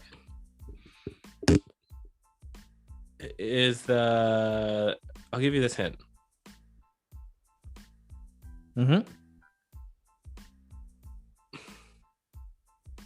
Humans originated from Africa about 150,000 years ago, I think. Maybe even longer. The interesting fact. Also, in some parts of the world, in Africa, or even other places in the Middle East, or even in the US, in the North Poles and the South. It doesn't rain too often. People will be wishing for such rain to come down. Okay, here I go.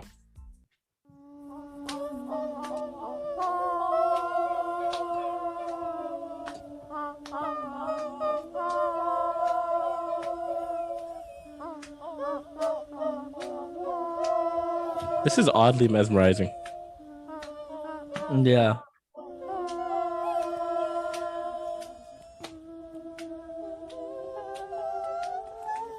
I'm not gonna get the shit, man. The name of the song is a continent. This is Africa? What the hell? That This is is Africa. no. All right, ready? You know how the song goes? Oh. Ba-dum-bum-bum-ba-dum-dum-da. Yeah, I know. Oh, I'm embarrassed of myself. Da-da-da-da-da-da-da-da. Da-da-da. Like whatever, right? And here it is. I'm embarrassed, man. I know that song. Ba-da. Ba-da-da-da-da-da. Oh, it's like slowed down. They don't have the percussion. Here, I'll speed it up and see if it's on.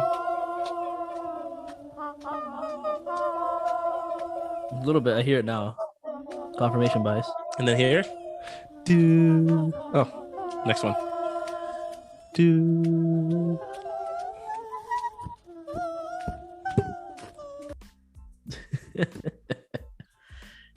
Well, that was a really tough set. That was a rough one. Dilshan. I know you didn't. Yeah, first one I didn't weren't know. able to get this time. First one I only know the chorus. Second one I just don't know the song.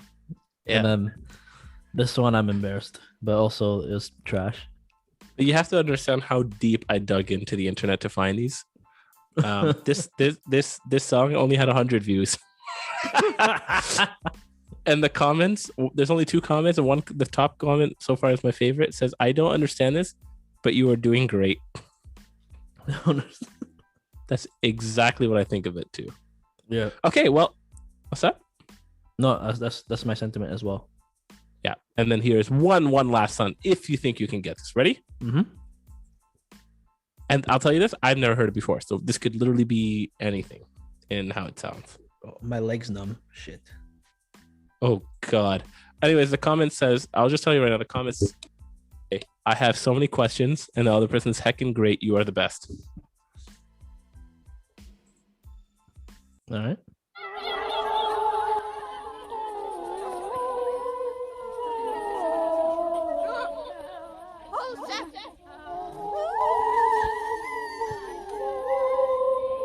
It's Titanic, bro.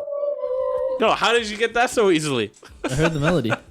Yeah, right. So they actually do the melody like well. Mm-hmm. But like, there's just extra stuff that goes on, and then the pictures is random. The picture's not just a random boat off like frame. It's really weird. Yeah. But yeah, I think you just need to find. That's the key for these. You have to find the melody. But for like some of the previous ones, I just couldn't find. Like, either didn't recognize or couldn't find it. The Africa one, I couldn't find the melody. There's all this other shit. I think the key with Africa, it's very rhythm heavy. So like when you lose that, the song's like unrecognizable. Yeah, exactly. You need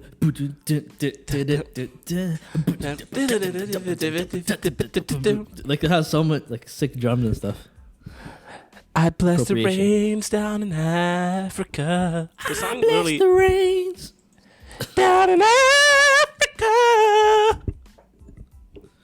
We used to sing that a lot too at the it slaps at the retirement homes and the long-term care homes. Yeah, the song has no meaning. Like the song doesn't say anything. Some people think it's like appropriating. Appropriating what? It just says like- Africa and says random places in Africa.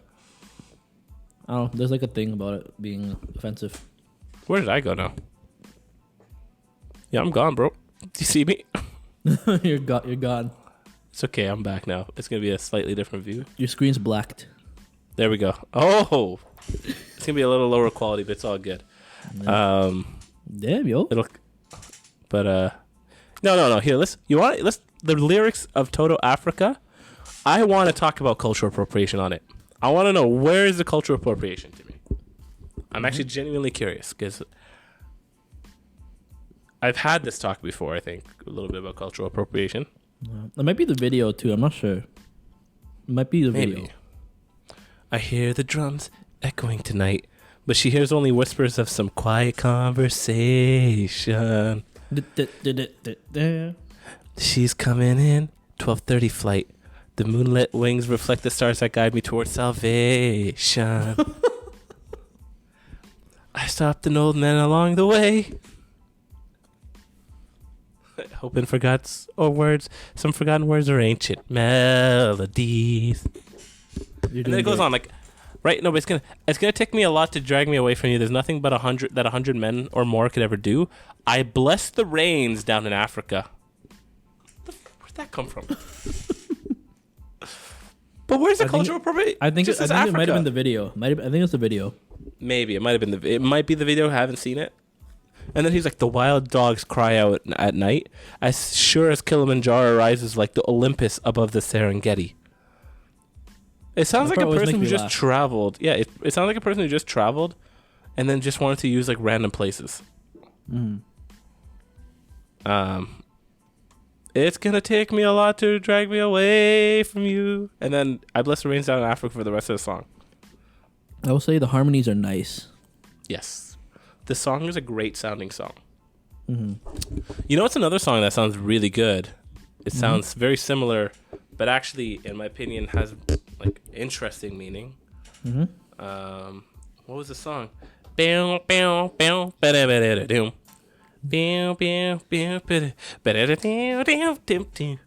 the way, Taken, we spent an hour talking about the shrimp tails. Yeah, that's wild, eh? That's actually insane.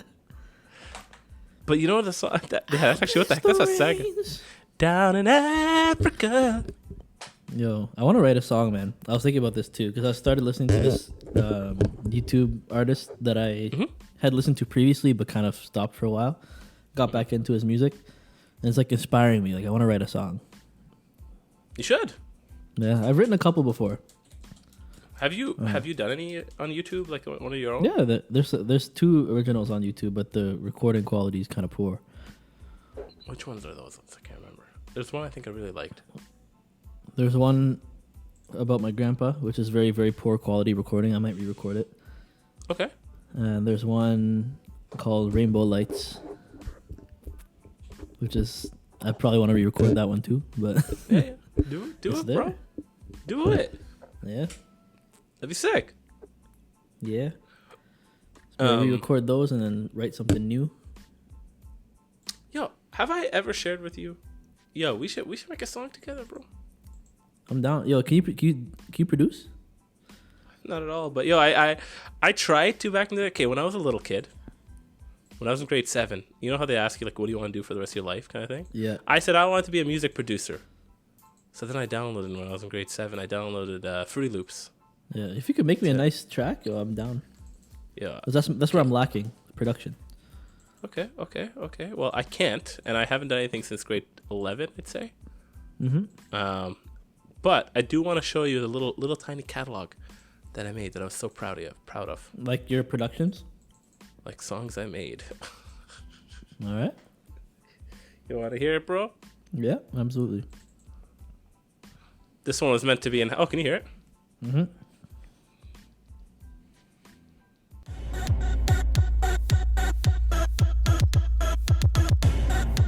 Hey. This was meant to be like a Halloween jam. Okay, I hear it. I can imagine this coming out in the 90s too. Hey.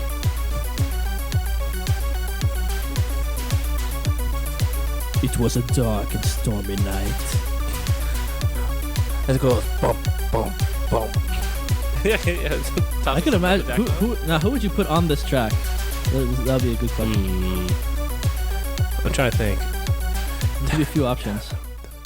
You gotta go like quiet and cold, like tap it there, chop it, drop it, nation. So Linkin Park, is that what you were telling me? Yeah, I could do Linkin Park on this. I was imagining. No, I haven't. What?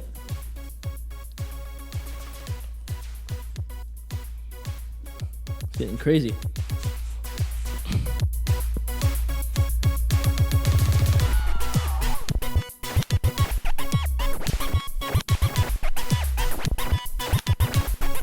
No, if you can imagine, sorry, I didn't interrupt. I was imagining some like DMX. I had a feeling, by the way, rest in peace, DMX. Rest in peace. I haven't heard his catalog. I don't listen to him, but like just his voice, I feel like he could like do this in a live concert and like bring it to life. And the dogs. And I'm gonna do it. I'm gonna do it. Yeah. Sick, yo. Yeah. Yo, legit. So- if you're ever down to like pick it back up and produce something, I'm down. Okay. Yeah. I don't know if I ever will, to be honest. But back then, it was just a lot of fun. But okay, so this was my grade 8 project. Okay. And then I essentially made this and played it for them. So here.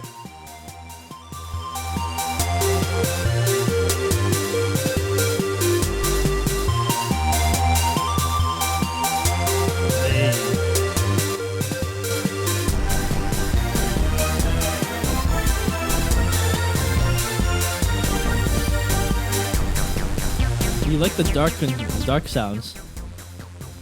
I think it's the only instruments I knew there. No, this is like the general tone is like dark for both of them in different ways. Okay.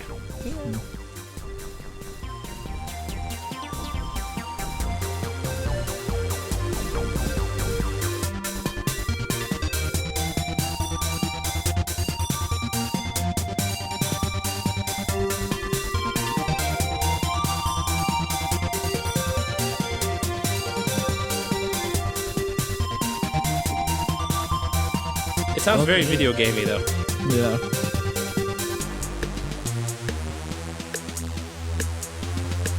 Okay.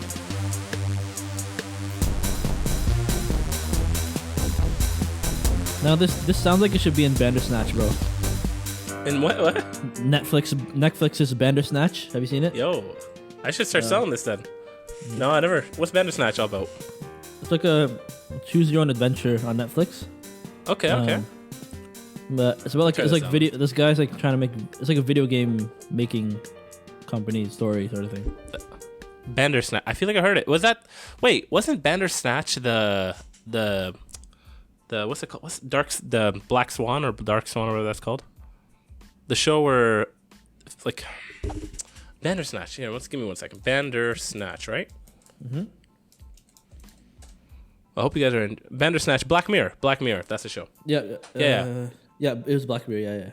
Yeah. Yeah. I loved Black Mirror. Okay. But yeah, that's that one. So, everybody at home, that song specifically was the first like I've ever made. Okay. Mm-hmm. But I want you later on at home, if you ever have the ability to reverse it and hear what you hear, because that was not very original. I was just like learning how to be able to, because I knew how to read notes. So that was actually Daft Punk, Harder, Better, Faster, Stronger.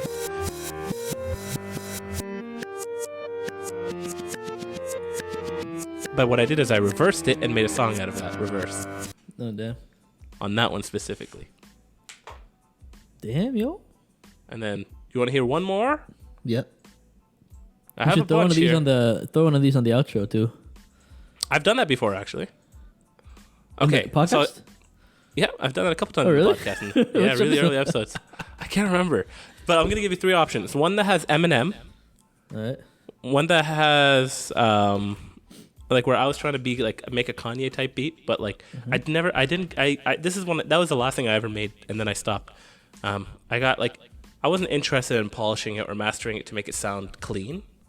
Yeah. So it kind of just sounds a little rough around the edges. There's one that I made to regarding an old like high school crush that I had. Okay. I was feeling it, and I was just like, I'm gonna make a song. All right. And then 2 was just one that is just really weird and out there. All right. And 3. So you're gonna give me I gave you those 3. Choose one, and then we'll save. I gotta hear the high school crush, bro. I gotta hear the high school crush. Okay, so this one is called Icy Eyes. And Icy Eyes was a song that I made in grade 9. And it was this song that my buddy heard, who was a DJ at the time. Mm-hmm. heard from me and said, "Hey, we would love to, we love that shit that you made. Hey. You got to come learn DJ with us." And then that's how the whole DJ thing started in high school. Damn, yo. Yeah. So yeah, I'm gonna play it. Shout out to whoever this is about. Sharma. Oh no, not him. It wasn't about him. No. Is there even noise? Oh, there we go. Grade 9. I had like an idea of a song and words in my head, but I never made words for it. What are the words or the idea? Icy eyes, baby, I need those icy eyes. Hey. The moment I see ya, icy eyes, baby, I need those icy eyes. The moment I see ya, and then. So this is meant to be someone singing this. Yeah.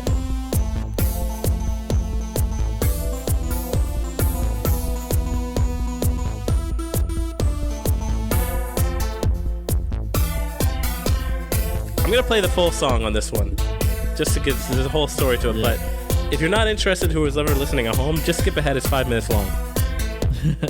And did she ever hear it? I don't think so. I was so soft, man. I was so nervous. Yeah. Daddy.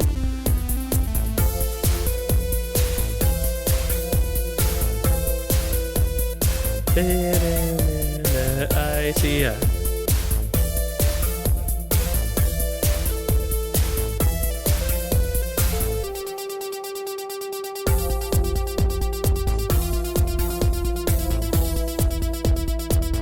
There's no music theory involved. There's nothing. It's just me play. Do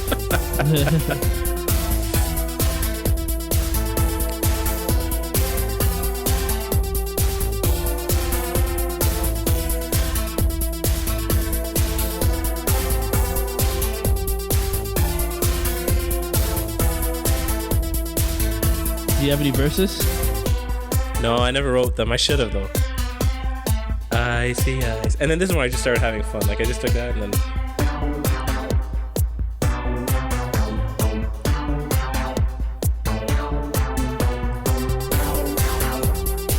Okay, so I'm gonna skip ahead a little bit. I think I skip ahead. DJ Elmo. Yeah.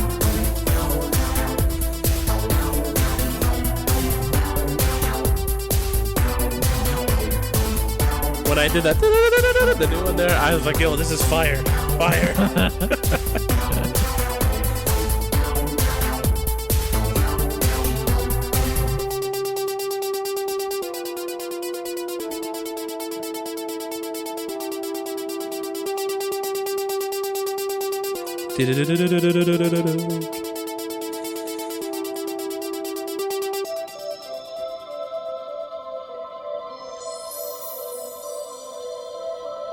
Now for a break.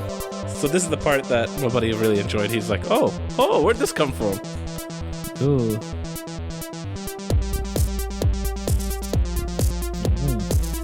It's different. I like it. So in my head, I'm like, this is gonna remix right here. Hey.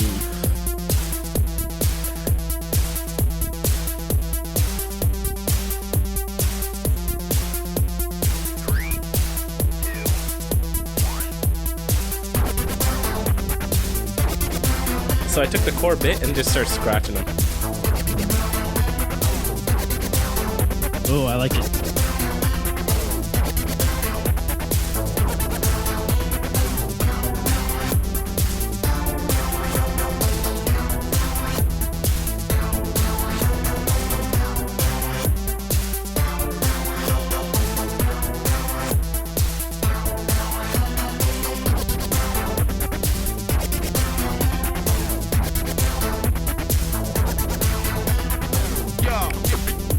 So this is the part when he started really like, he's like, hey. Yeah, forget the stock noises though.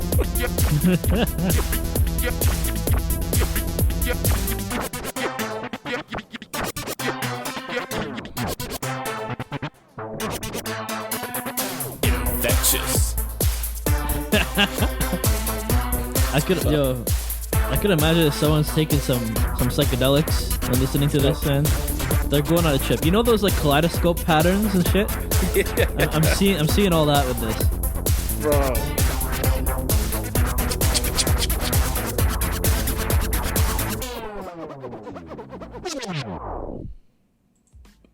DJ Elmo.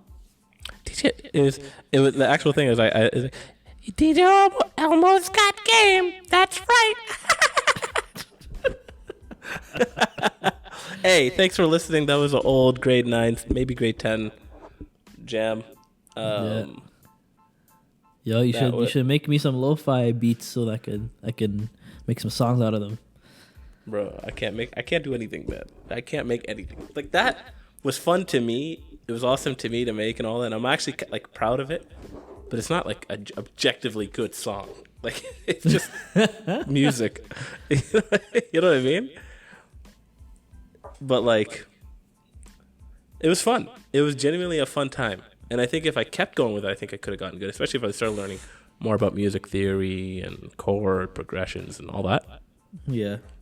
But that was all just like off the dome and just having fun. Yeah.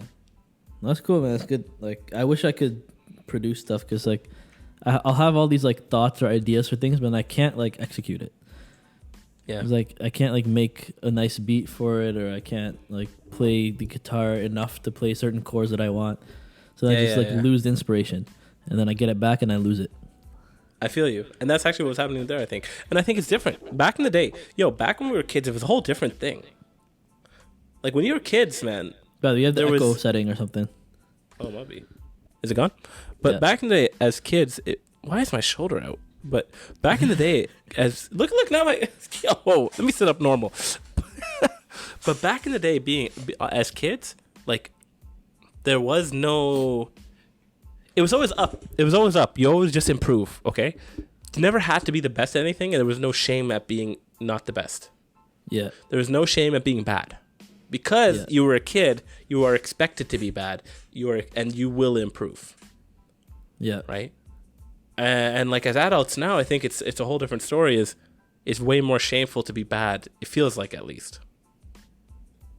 Yeah, I think it's the general perception. Like we're expected to be polished and everything. Yeah, there's no more. So like back in there, we'd be doing the same thing for hours on end, just sucking. Yeah. But that's how you improve. That's how you get good. And we weren't even sucking a lot of time too. Like that song came out like pretty crazy. I think I could see that bumping in a club. Hey, I see. I don't. Yeah, legit. If you get the right person on it, yeah, I could see that being at a club. And back in the day, I used to make videos and like be like really into editing video. Yeah. So I got Sony Vegas, Adobe After Effects. I'd like choose a software depending on the video. Like I'd be teleporting and shit. Like edit like proper editing. And I was decent at it back then, but lost all that stuff. Tried to make beats, but didn't really. It was like Fruity Loop Studio and didn't really pop off. It kind of fit, but you enjoyed doing it, right? Like you just had fun doing it back then. Yeah. What do you think like enabled you to just keep doing it though? Like and having fun to keep doing it and not dropping videos. Off of it? Oh, I don't do videos. No, I mean back in the day though, when you were doing it. Because fun. That's time consuming.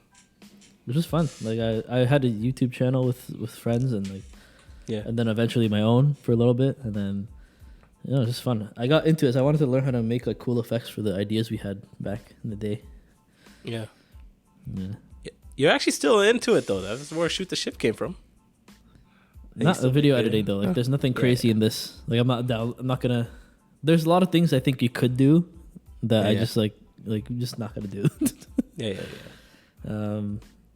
Then also I shifted to music. I think as I got older, I was always into music, but I was shy to sing, like you've heard before, until like undergrad.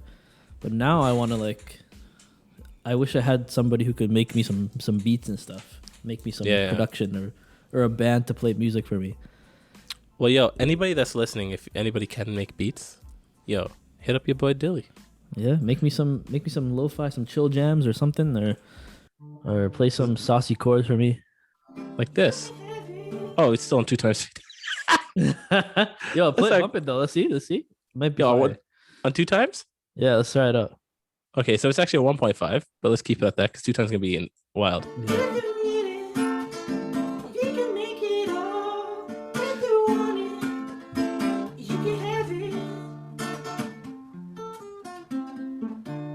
Can you guess the song, everybody? Yo, this is. I still love this. I still love this, man. I can never Yeah? get over this. Yeah. Thank you. I had fun with that one. You look like it. I can feel it.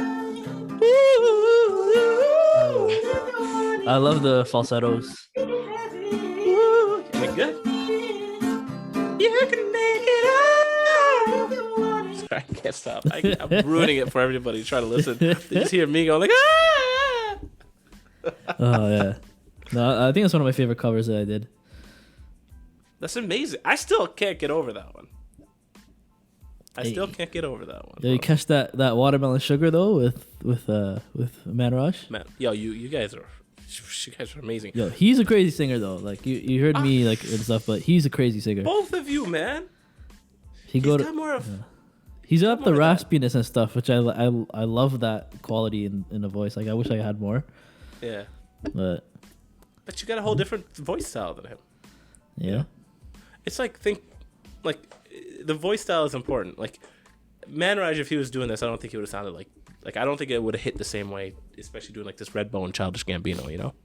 Mm. All right, Yeah, you could sing too though. if you need it. Only thing I can do is Michael Bublé, and then I think I can sing good. Only then, and it's probably even then not great. No, no, you're a good singer, bro. I feel like you have a voice with like where you don't try, you just do it for fun. Like around the, I feel like you probably do it around the house and stuff every so often. When the night was young and the land is dark and the moon is the only light we'll see. Busta Rhymes. No, I won't. Ow! Be afraid. Oh no, I won't shed a tear. Be afraid. And I'm trying to do Eminem, but I can't even do that, bro. Yo, that Eminem video you sent me was hilarious. Man. Yo, funny man. What do you say? What do you say? He said, "Can I clean up the shoes?" And I kind of about to drop in the poos and the shoes, the bees wees, and the bees knees, and the bee traps, and the trap traps, and the bap baps. I don't even know what the bap baps. It's like this Eminem, man. Yeah. Okay. So actually, real question: who do you find yourself singing to out loud the most? It varies depending what I'm listening to. Yeah. Yeah.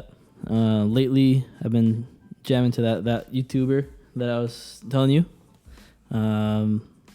His name's When a Clinton woman- Kane, by the way. Y'all gotta check him out. Okay. He's like a kid. I think he's younger. He's younger than me, I think. But he's got this like nice raspy all the songs are like heartbreaking, and then you Who is hear this his kid? voice. Some random like YouTube dude, Clinton Kane. Wait, isn't that the guy? You might have seen him. You might have seen him. Clinton Kane. He has a lot of songs like "This Is What X Feels Like." Oh, yeah. Okay, I see him. Yeah, but I don't know, something about his voice, man, just cuts you. Mm-hmm. He has like that raspy quality, and you could hear his emotion. So Yeah. I'm messing with that. Okay. What else? But do you sing it jamming out to- loud? That's the question. Yeah, like in the. Oh, okay. I sing in the shower a lot, so late last couple of days I've been singing his songs or trying to. Bruno Mars, I sang for a little bit. The Leave the Door Open. I've been jamming to that, and Talking to the Moon when I did my Instagram story. Mm-hmm. Yeah, Leave the Door Open is a jam though. I've been enjoying that one. That's the one with the pack. Yeah. Yeah. Never actually heard the full song. Really? Yo, Mm-hmm. get on that shit, man. I've been way off of stuff lately, bro. I gotta start listening. What you I do? gotta start. Where you at? Well, you got plans. Don't say that. Yo, Shut your I trap. love his style. I love that funk. I love his Yeah. funk style. I It's love so it. good. They're a perfect Magic duo in together. the air, air. Head to toe, so glamorous. Now chill out. They're perfect on that track together. Yeah. And apparently, like Pac Okay. did the drums in one take. I was watching like an interview with them. Okay. Yeah. These guys, man. Mine, He's got Michael fillets Boo- too. If you're hungry. yo, You're that fish hungry, fillet. girl. I got fillets. Ooh, you know who also got that fish fillet? Kanye West. Yeah. Oh yeah. That's a throwback. That's a way back playback. Yo, that beat was hard back in the day. Oh yeah. You got the order? That fish fillet. Yeah. Bring him down. Jay-Z was going hard, and then I was like, when Kanye came, I was like, it's something mat, and then what is happening right now? They get locked. Yo, that whole album was fire though. Yeah. That Watch the Throne. Yeah, it's a good Yeah. collab. Man. But still, yo, I don't know about you, but for me, it's Michael Bublé. Michael Bublé. He's your goat. I can't stop singing any song he does. He's not my goat, but anything he It's a sings, I have beautiful to sing. day, and I can't stop from smiling. To No, I drinking, don't like all his then songs, I'm though. buying. How about?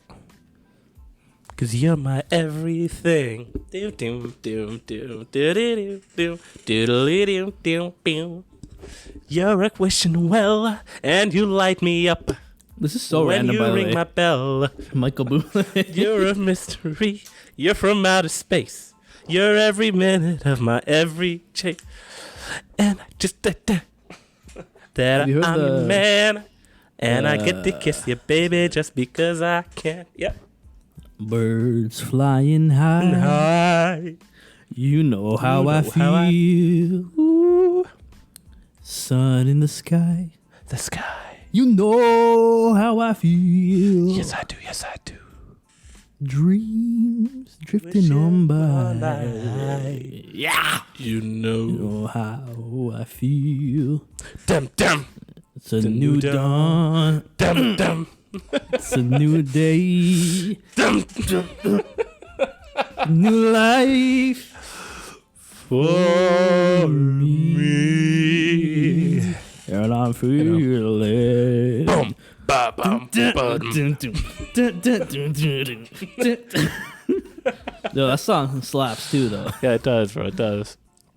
There's Oh, another one man. I always like to sing to myself. What's that? Yeah, That that, song. I love. It's a great song. But you know what I've been liking lately, and we should talk about it a little bit. Yeah. Even in the next gonna episode, I lie. think too. We got hitting our 2 hours almost. Oh yeah, we gotta end this soon. We gotta end this, but let's end it on one good thing, Yep. or maybe a bad thing, Mm-hmm. something. But the song I'm loving to sing, and someone brought to me to English, and there's certain someone who's special to me that brought this song was "When a Woman Loves." Yo, I've been jamming to that too. Hey, I sent you that shit. Yeah, I just want to throw you under the bus. Yeah, I think. So I obviously the guy Yeah, is be careful. trash. Okay, be careful. Yeah. Be careful. Yeah. Who's the guy? The guy is R. Kelly. Just say it, bro. It's Robert Kelly, man. R. Kelly. Yeah. So obviously, it's trash for all this transgressions and crimes and this and that. But it's on fire, bro. Yo, song's amazing. Okay, I hold think up. I think The it's a song- perfect song. Yo, you cannot say the song is bad because what the artist has done. You can go and not support the artist. I respect that. Cool, do your thing. But yo, he's not making any money of the music we're getting. I'm not supporting. Yeah. I'm actually supporting the people who are fucking him over. Pardon my language. Yeah. I think If you I wanna think it's a think like perfect that. song. I think it's a perfect song. It's an amazing song. I'll try to sing Amazing that and I'll song. get sad when I can't do it. So many like Yo. so many little tricks and stuff in there that Right? Yo, it's actually like it's genuinely an excellent song. Top of the line song. yeah. When you sent that to me, you know, rarely when you're not rarely do you like a song when someone recommends it to you and you just randomly listen to it, right? Yeah. It's usually like this song. You usually like a new song when you kind of hear it out of the blue on your own. You discovered it, kind of thing, or it kind of played after a playlist that you made, or you're in a certain mood and the song is just in the right time. Yeah. But you hit me up in the middle. I was in the middle of doing work or something that's just completely disrelated, and I said, and I just played it right away. There we go. Oh, Ramadan, by the way. Ramadan Kareem to all you people, Muslim Ramadan folks Kareem. and non-Muslim folks. It's coming up, so you will be seeing me fasting and hungry, and yeah. But where was I at? Because God kind of came. I sent you the song randomly. Yes, so you sent me the song, and I just played it, and I loved it right off the bat. It's got everything. That's a legendary song. Yeah, it's got like the soul. It's got like the passion. Like, so, and the lyrics are beautiful for like someone who like is pretty like can't read, really. Okay, that's true. That's not. Yeah, now can't read though doesn't mean you don't know words. We got to be careful of that. Yeah, that's true. That's true. Someone who's illiterate, it doesn't mean that. It just means they weren't learned to read. Mm-hmm. They weren't learned to read. Actually, the Prophet Muhammad was illiterate. Mm-hmm. And then here's the Holy Quran. Yeah, no, it's a good point. I think like what I meant to say for that was like he wrote the song without like he must have had a different process of like writing the song. Yes. Which I think is like very talented. Yes. And like undeniably he's gifted. Absolutely so. I watched that documentary, Surviving R. Kelly, and like just hearing about his musical journey, crimes aside, hearing about his musical journey, is gifted. Yeah. But you don't pass on that gift to kids, bro. Yeah. That was some bad.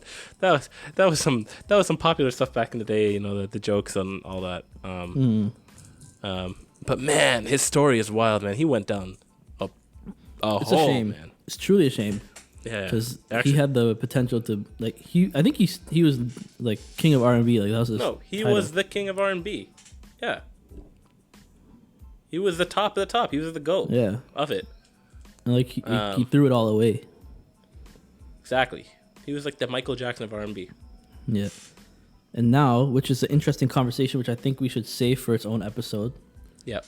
Is now I feel very guilty listening to his music, which is where there's a dissonance there, which is that conversation that I was telling you about off camera about art versus the artist, and I'm really interested to hear or just to discuss that with you in general.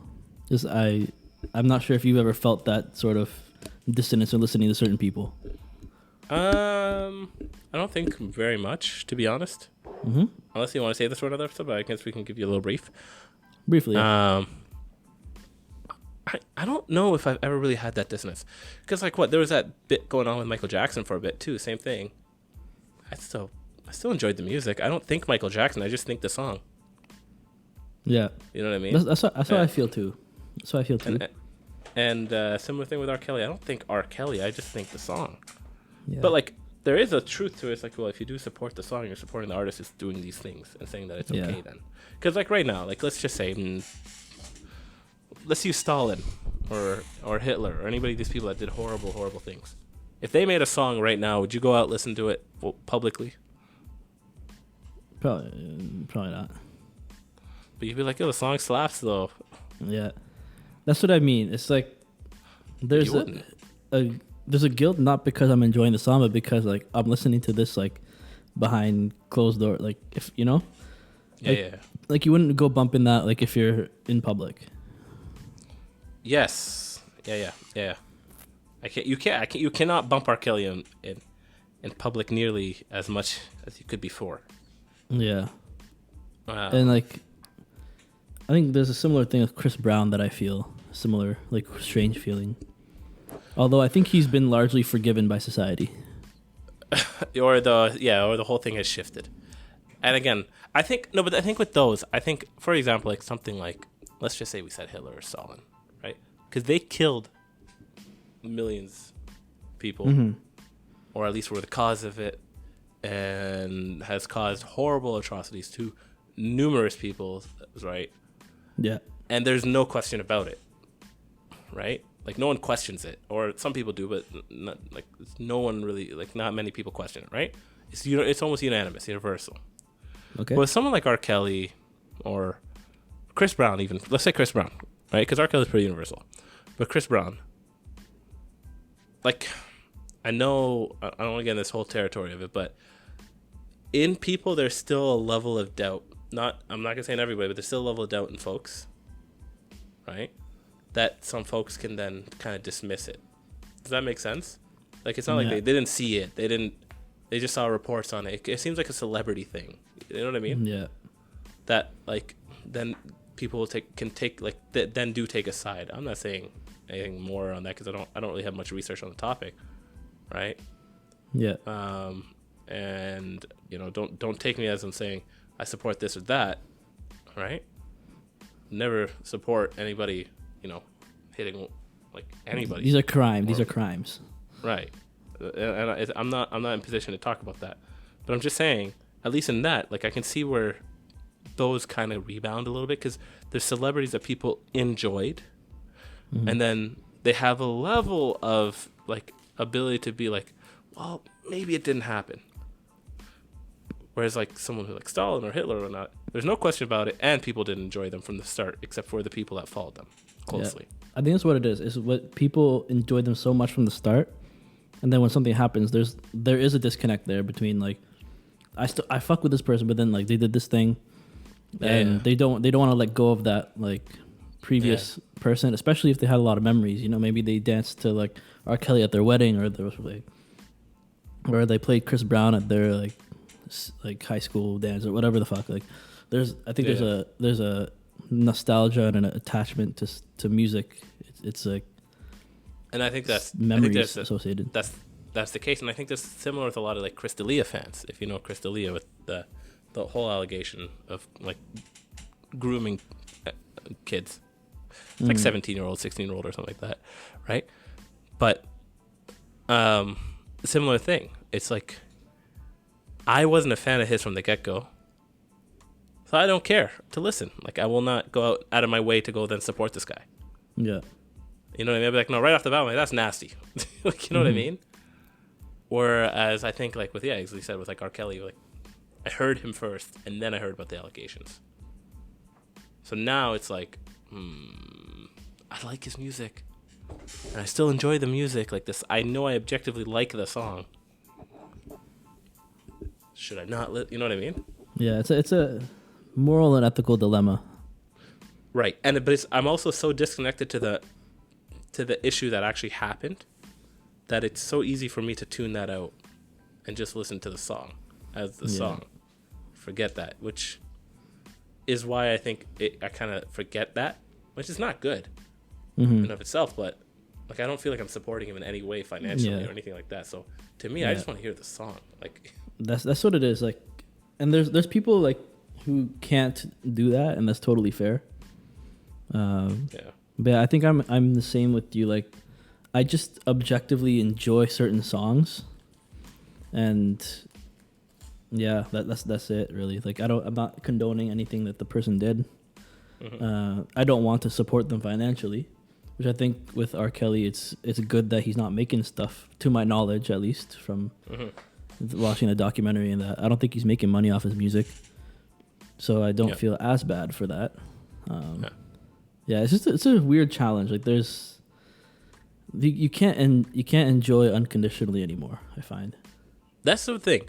Like, for example, on XX, I find it wild with XXXTentacion being so popular. I thought he was such a piece of shit. I personally thought he was a huge piece of shit. Yeah. Yeah, he abused the hell out of his girl. Like, that was ridiculous. You know what I mean? And as a result, I thought he was a piece of shit. And I was still so really confused how he was so popular. That makes sense. Yeah. I think what it was for his fans is I think there's an emotional aspect to it. I think his music was very like unfiltered emotions. I think from, if you have any XXXTentacion fans, like, correct me, but I think that's what it was. Yeah, and he was unique. His music was really like absolutely unique. And again, the songs were good. You can't say the songs were bad. Like, the songs were good for for the audience that they liked it. It was good songs. Yeah. Now you just have the artist. The art was good. Yeah. It's just do you wish to support the artist or not? That's your point. Yeah. It's just challenging. It's tough. Yeah. I find sometimes I don't know how to navigate that. Yeah. Well, I'll tell you this. My mind telling me no, but my body. That's literally what it is. That's literally what it is. My body's telling me yeah. That's exactly like summarizing what's happening here. Exactly. In your head, you know that maybe yeah, I don't know, but then you just want to listen to it. Nah, I don't want to hurt nobody. He literally, it's a song of lyrics. Nah, I don't want to hurt nobody, but I must confess, I don't see nothing wrong with a little bump and grind. That song's definitely about a little girl. Oh my god. God, yeah. But he also is saying to what we're talking about, it's very analogous. I don't see nothing wrong with a little dance and a little song. But obviously is like there obviously is a basis against listening to it. Like I'll be straight. I'm not denying that fact. Yeah. There is. And I totally understand where you come from and I appreciate it. It'd be interesting. It's like I want to see folks who really do cut off on listening to art from artists that have committed crimes, let's say. Heinous crimes, not just like petty crimes or anything like that. Yeah. Yeah, I know people. I think a lot of people like that. I know people like that. Yeah, like straight cut, right? Yeah. And, mad respect to them. Yeah, it's completely valid. Like I get it. Yeah, mad respect to them. Yeah, it's interesting. Yeah, When a Woman Loves, man, that's the perfect song. And like he wrote a song for Michael Jackson too. It's like beautiful as well. You are not alone. Have you heard that one? You are not alone. Yeah, he wrote that. Yeah. Well, I think they match very well those two. Yeah, we Michael Jackson rest in peace. Yeah, we just we offended literally everybody. We offended the people that said don't listen to these people. We offended the people that support these people. We offended everything here. Yeah, the boys are back. Oh man. Yeah, there's a lot to talk on that. Yeah, this is what before we call it, this is what I just want to say. This is what I dislike. It's like, man, we have these opinions, man. Just let us voice this opinion. This is what a lot of people feel. And it's not something that should be like. Yeah. You get offended by this, talk about it. Yeah. Don't just communicate it. Don't shut down communication. It's like, I don't know what we haven't said anything harmful. I don't think so. I'm not We're not condoning anything. We're not condoning anything or the actions of these people. We're just saying that there's a topic of art versus artist, and it's challenging sometimes, and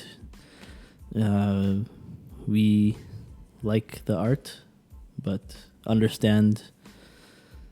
Yeah, we understand both sides. But it sucks. It sucks how much you have to think about your words, because when you have to think about how your words come out so much, you start to come up like as if one of the pet peeves that we have is buzzwords and all that shit. Yeah. You start talking buzzwords. You just start talking with way too much intention behind your words to the point that it starts. I have a deep distrust when I feel like people are talking with their words too intentionally. I feel like you're thinking way too much behind the words, right? That now I'm trying to be like fed something, or I'm trying to be cheated, or I'm trying to be. I feel like it's hard to explain. I feel like there's a level of shadiness always as a result. I never feel like anything is genuine when it's too polished. Is what I'm trying to get at. I get it too, and I think it can if you're too. I feel like we're in a society now like if we're checking that stuff too much, like people are just gonna. I don't know where to go. I had a thought and it just went away. Well, people aren't. I feel like it's very easy to make it. It's very easy. Yeah, it's very easy to lose the genuineness and to. I feel like I don't know.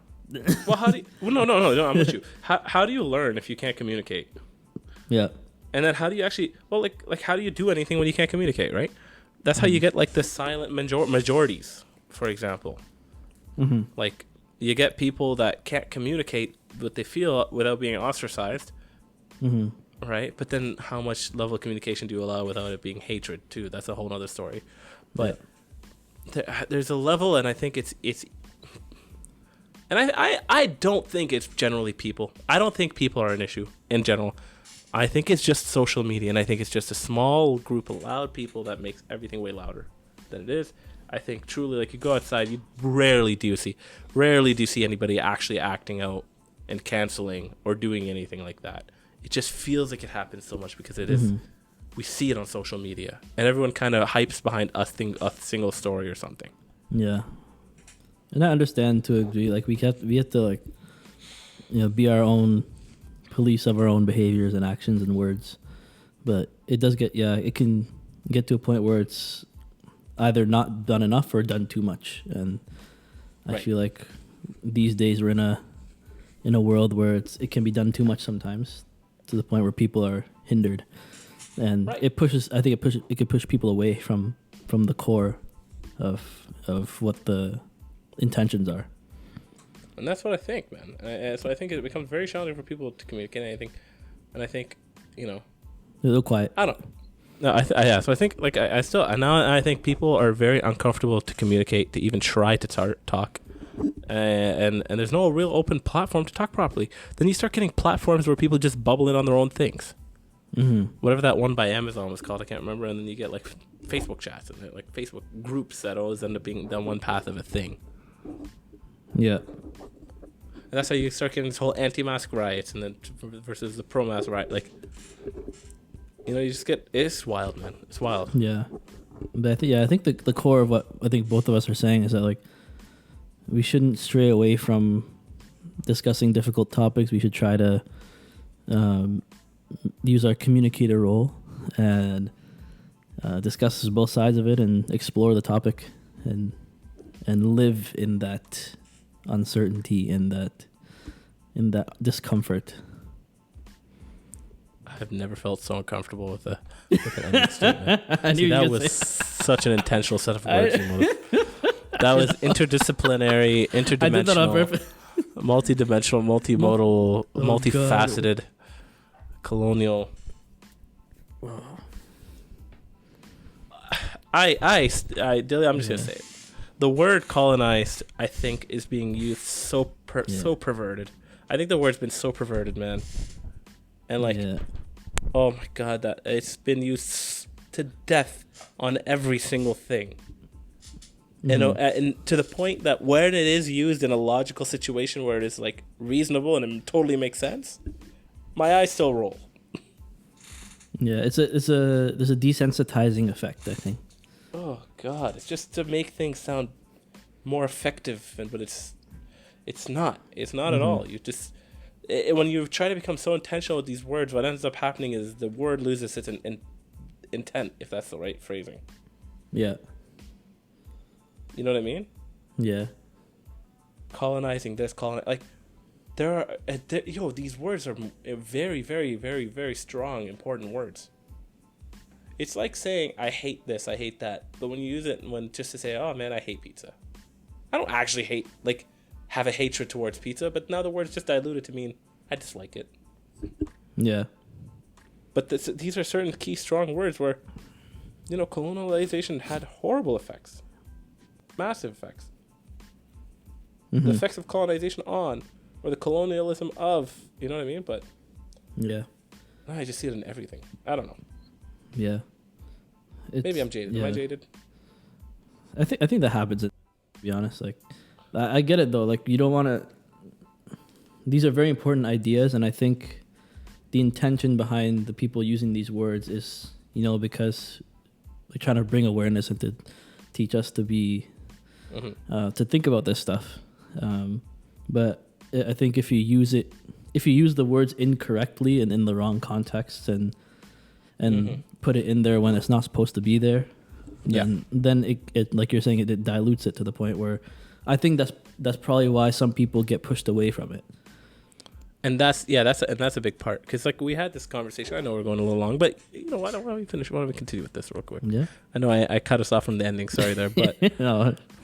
But like, no, we were talking about before we came on how we're talking about intersectionality week, and we're learning about the identities and all that. And These are, we both say, these are extremely important topics. Yep. And I think they are.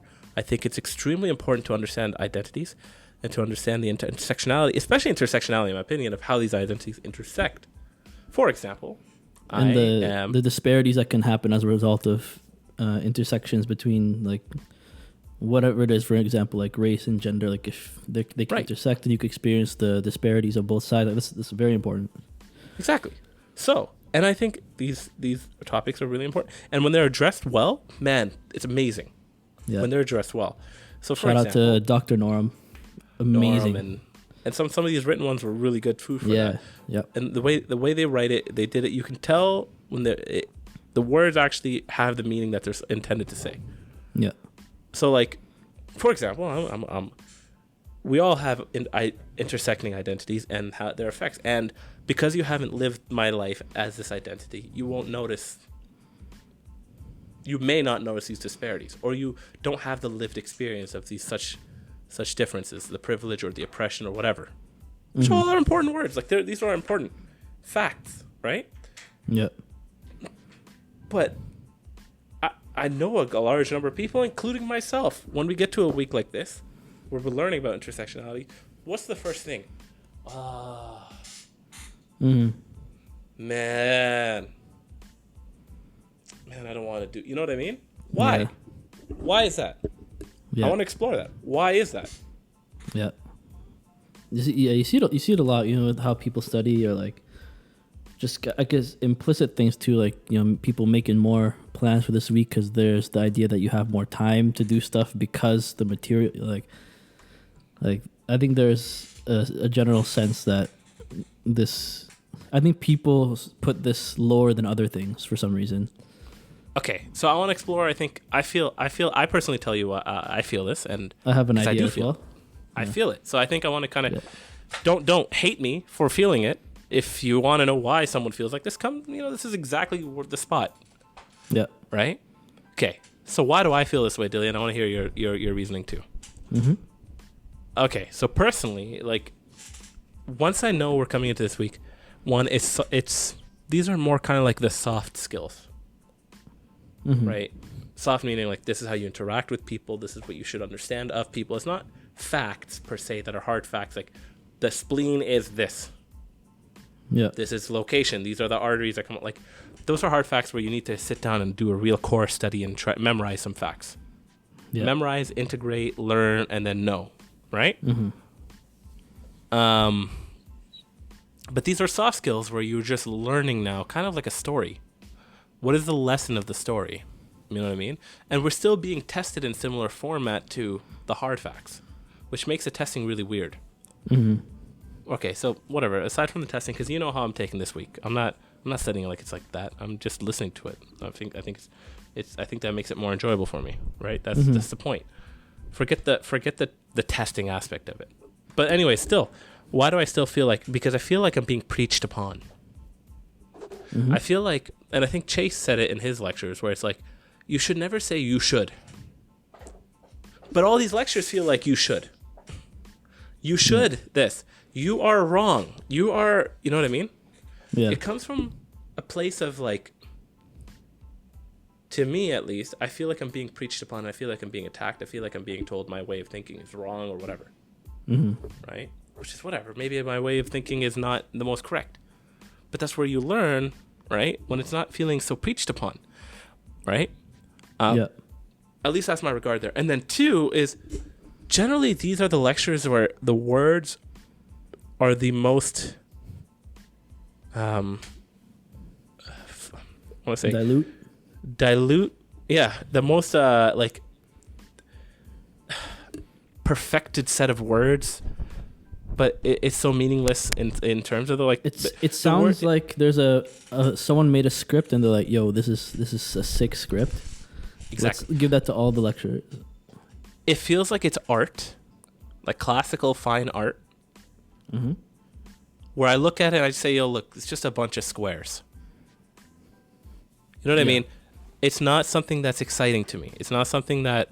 It feels like someone that's like. It feels almost to a point pretentious. Right? Yeah. Like, like all of a sudden it's just these big words. Oh my God, you're not a literary, you're not a whatever, right? Yeah. And that's how it feels. Not everyone. I'm not saying not everyone's like that, but I'm saying oftentimes this comes the case, right? It's like I'm usually a very like logic type thinker. X, Y, Z, whatever, right? So when it goes on this, then I start to go, oh my God, I'm gonna have to sit here for an hour just to gather 2 pieces of information. But that's not how it is. Like this is not. It's all about experience. Yeah. But teaching an experience through lecture format, I think, is the issue. Yeah, I agree. And I think, I find with this content, there's a difference between what's ideal versus what's actually being delivered to us. So, you know, my background is education. So speaking to that, I think it's strange that we have a separate block for this, because rather than separating this from the rest of our content, they're telling us this should be embedded in our study. In no matter what we do, there should be something that we do with any clinical encounter that we have. These are the considerations, and these populations they're going to go to different specialists or whatever. So my thinking is that rather than having this be a separate week and sort of siloing that off as its own piece of content, it should be integrated into every unit. So like, you know, for example, if we have a lecture on like, you know, cardiac stuff, we'll have, you know, we'll learn about the diagnosis and the treatments and all that. But I think within that, we should also be learning about, you know, what are the traditional medicine forms of treatment for this, like in the same vein, so that it's all integrated together. Because that's what the idea I got from this content is like, we need to strive for an integrated approach between Western and traditional medicine. But that's not being reflected in how we're being taught and how we're being tested. And yeah. I think little devil's advocate to that. I think oftentimes they do. I have noticed this, but they have tried, and I think there's like humanity pieces where they toss at us. I think that's performative. That's the thing. I do feel that too. But I think there's at least some attempt there. But then the other issue is, okay, how much can we be taught at a time when we don't know anything? You know what I mean? Like, to then also teach us the other because there's a lot of different traditional ways of doing things. Because when we do say traditional ways of doing it, well, to what tradition? There's so many different traditions. Yeah. And generally what we're learning now is the Western Eurocentric medicine, which is also adopted in a lot of other areas as well. So how many other methods can we necessarily learn at a time when we don't even know this either, if that makes sense, which is like the main way that we practice here.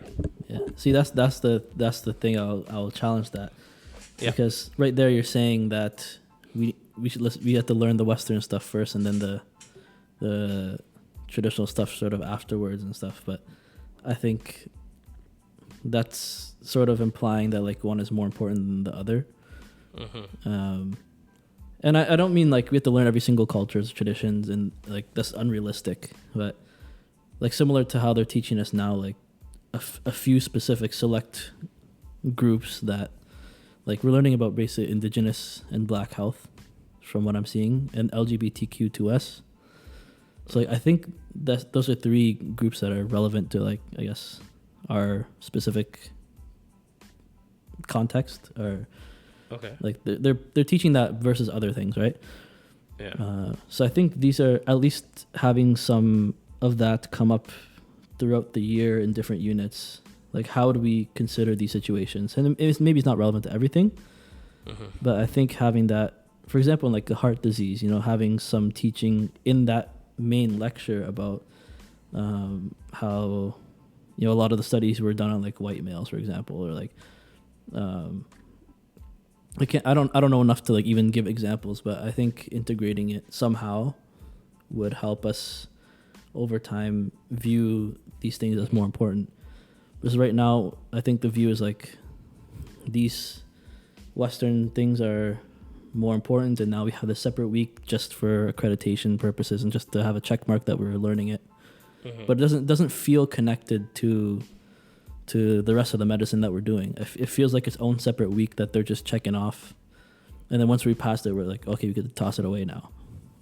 Yeah, you know what I mean? No, absolutely. I like the point of how did we get to these type of guidelines? What studies of people? And I agree with that. And I think that would be really useful. Because I do have a lot of those questions. Like, for example, when we do say black, what do you mean by black? What are like for example, in the heart conditions, high blood pressure, hypertension. The treatment of hypertension is different between what we know is if a person was black or if a person was white.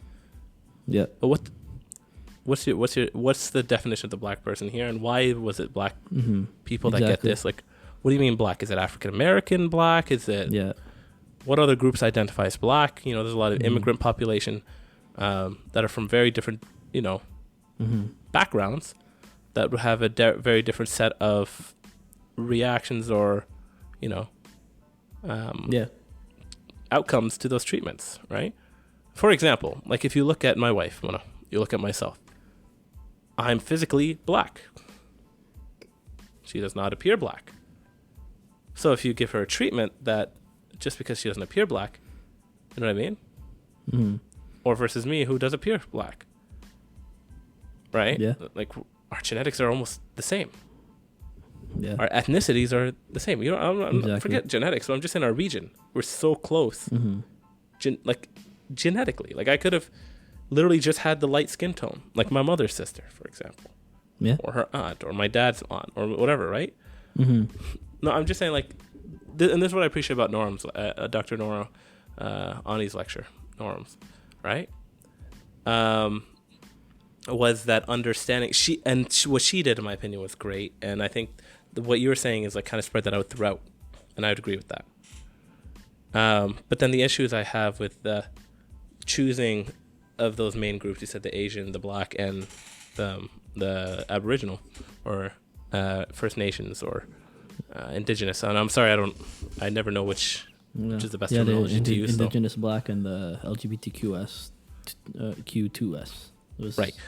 But even when we do that, and the LGBTQS, even then when we do that, these groups are not monoliths.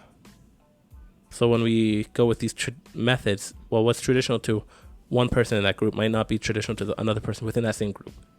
And I think that's another issue, is a lot of these groups end up being treated as monoliths. Yeah. Especially if we're not careful with the way we're teaching it. Yeah. Yeah, that's what I mean. I didn't mean like this is the blood, like, for example, let's go with blood pressure. This is the blood pressure for LGBTQ2. Like, I didn't mean like that. I meant like kind of having these conversations in the lecture space, or having at least like some acknowledgement of it, speaking to the complexity of medicine. Like, and I think part of that is maybe the lecturers themselves. I'm not going to put blame on any lecturers in particular, but I think maybe they follow the guidelines that they were taught way back in the day. And I think as we're learning these things, we need to have these conversations that, like, literally like how we're discussing this right now. I think they could have addressed that topic in the hypertension lecture, instead of just telling us black people amlodipine, white people Ramapril or whatever. Exactly. But unpacking those things and challenging it and saying, at the end of the day, it depends on the patient, the circumstances. And yes. Yeah. And I'm with you on that. And even this between us, like what we're saying is this is the discussion here, and that's the benefit of this kind of week. It actually gets us, if we take the time to talk, it gets us the chance to look in these opportunities of what we're missing out and what we should do, and what are some gaps. Like we just addressed some gaps, and maybe an idea of how we could tackle it. Yeah. Right. But this gets a conversation going. Yeah. And it's tough too, because like, on the one hand, I'm advocating for an integrated approach, but at the same time, from a appearance perspective, having its own distinct block does give that a level of importance as well, saying, oh, this is just as important as any other block.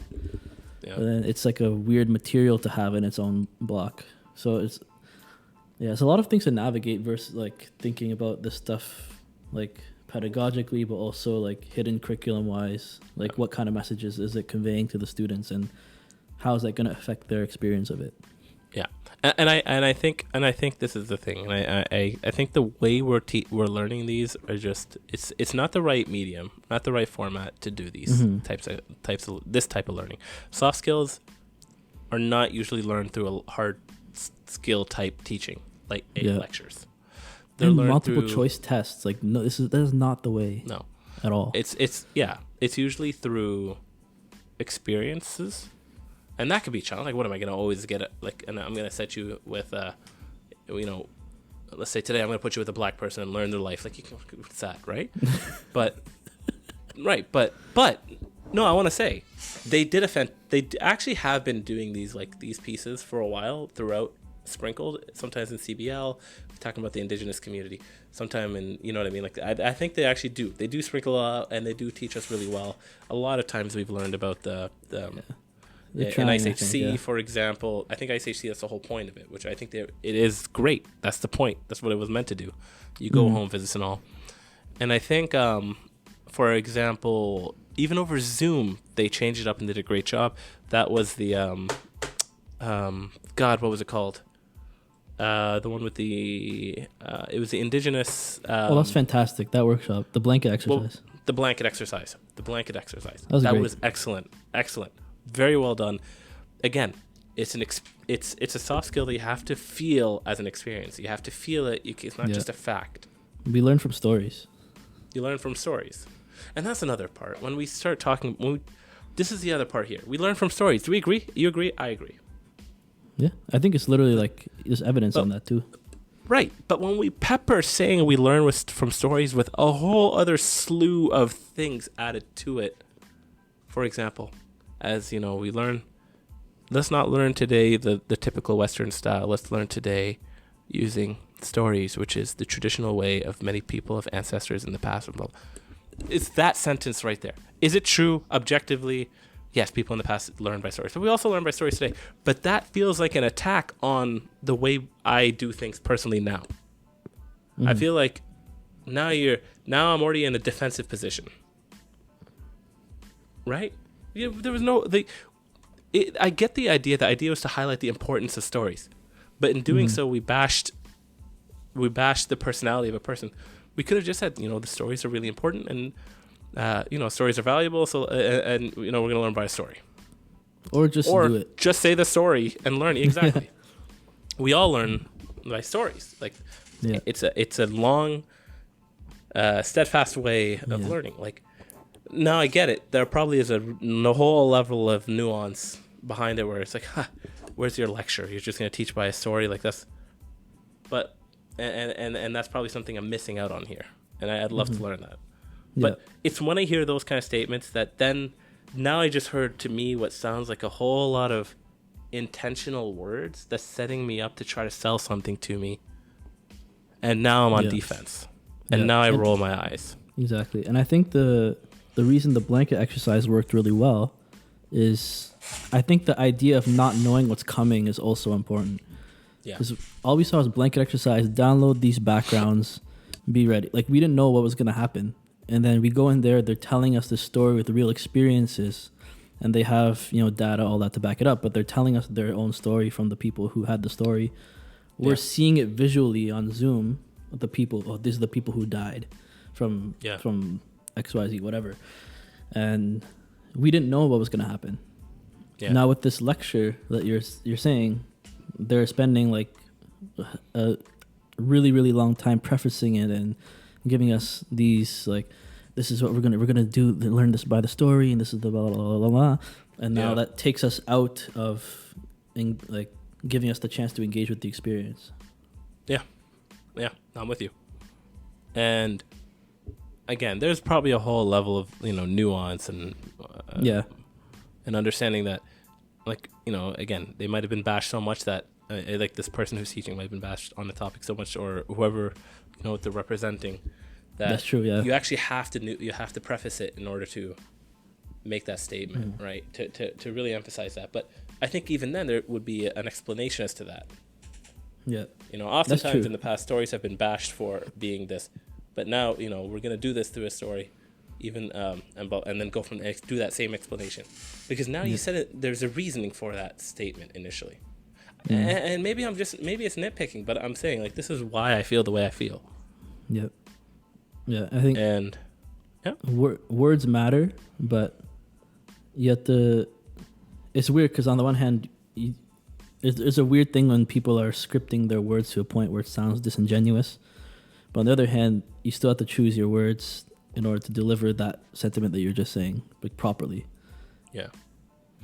We're on the age of also YouTube and TikTok and stuff versus TV scripts. I think generally we like, and I think that's why podcasts gain their popularity. Is it's unscripted. People are just going. It's authentic. That's the point. It's authentic, and I think when things just don't sound authentic, I think maybe it's just me, but I feel like a lot of folks just generally also have that. That's exactly what it is. That trigger for a lack of authenticity. And for the folks who really look out to these lectures, for example, Dr. Noram's lecture, it's because, I appreciate her lecture, but maybe also because I fit her understanding of it, so I never felt attacked. In fact, more I was like, preach, because I agree with what you're saying. Yeah. Right? And maybe that's just my bias. And maybe maybe she did say things in a way that was annoying or whatever, but the point is, what I'm trying to get at, I get back. But the point what I'm trying to get at is, it's to make it, these topics are being taught to teach people who don't know about these topics. We're not trying to reach out to the people who already know about these topics. Yeah. Those are the ones who are already going to be fighting and saying, yes, this is awesome right from the get-go. No, reaching out to folks who don't know this topic, who need to learn this topic and understand the importance of the topic. Yeah. But we have to be able to talk at what they can get at. You know what I mean? Yeah. What vibes for them. Yeah. Yeah. It's such a challenge.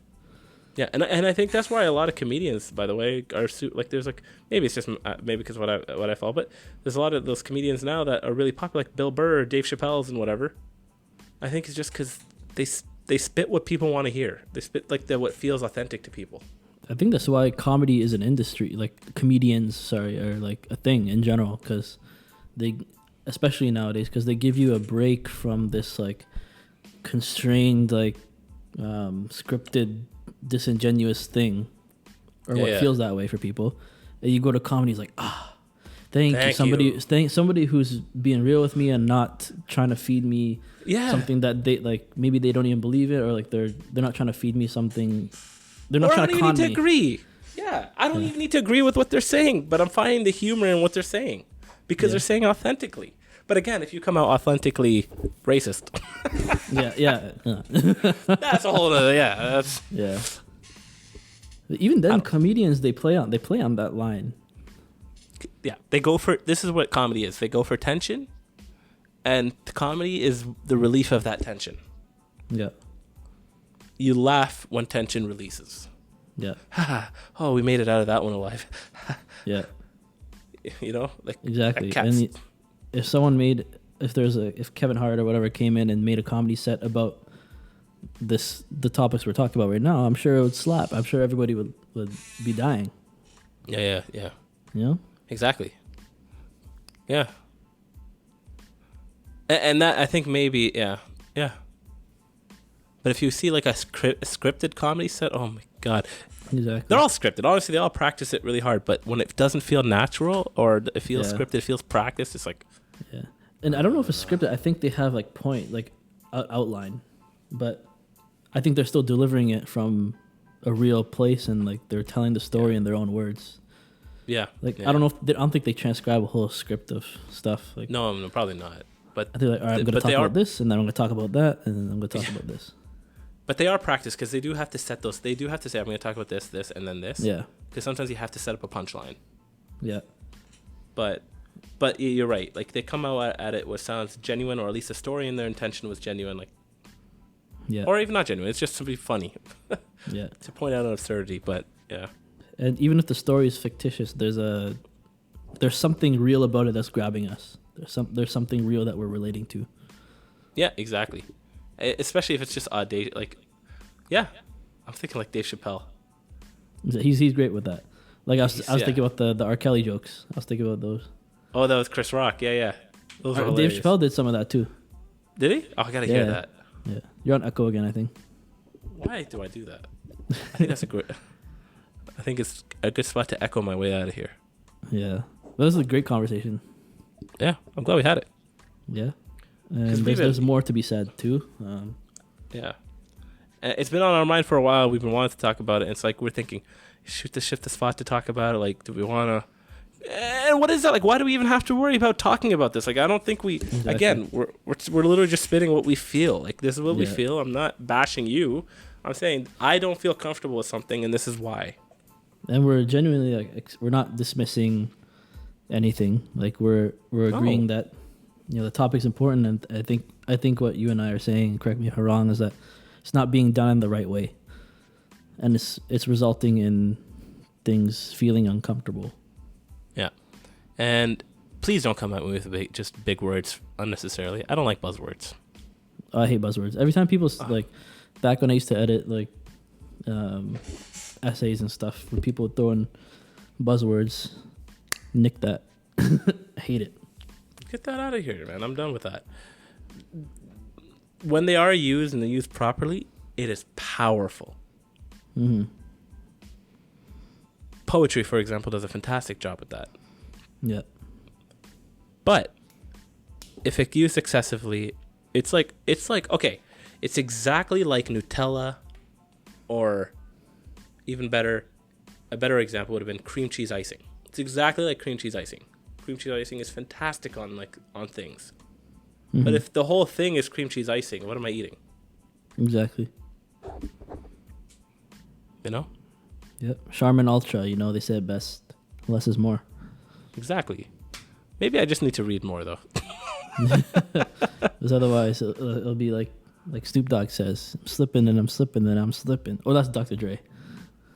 Yes, that's not Snoop Dogg at all. Slipping and I'm slipping and I'm slipping.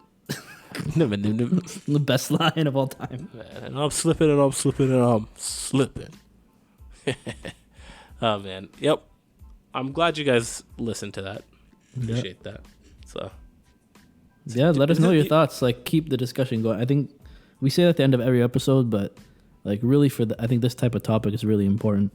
And feel free to message both of us or either of us or whatever you feel comfortable with, because we love to keep the combo going. Exactly. If anything resonated with you, hit us up. If anything didn't resonate with you, or you disagree with any of the points we made, or God forbid, if anything, do not forbid it. I'm saying, if anything has got you riled up, bring it up. Talk about it. Say it. Yeah. That's the whole point. This is a space of communication. When you're listening, it is one-sided, but we're also here to listen too. Yeah. So maybe we'll bring it up on next episode too. Continue the conversation. Exactly. All right. It's a good spot, I think. I think it's Thanks for rocking with us. You can catch us on all the socials. Got to say that at the end. At Shoot the Ship. We keep forgetting to say hit the like and subscribe at the end. I know. Hit that like and subscribe and notification bell. At Shoot the Ship on Facebook and Instagram. Email us, shoottheshippodcast@gmail.com. What else do we have? Should we get on TikTok? Maybe we'll get on TikTok or something. No, I'm not about that life. But if y'all digging what we doing, just let us know. As always, we always appreciate it. And like, subscribe, comment, and maybe donate to our Patreon when we do that. This is almost like a special two-part, episode. I think it's our longest episode ever. How long is this? 2:44. Woo! Yo, the editing is gonna be really soft on this one. If there's issues, there's issues. Yeah. just don't need to add anything to it. Goodness gracious. Anyways, everybody. Captains are off. Ship has sailed. See you next time. Ciao. I got it. Where's my camera? There you go. You got it. Ciao, everybody. Did you get your shots? Girl, would you like to come back with Rob to America? America. Do you have your passport? Did you get your shots? Girl, would you like to come back with Rob to America? America. America. Beautiful. Do you have your passport? Did you get your shots? Who wants to come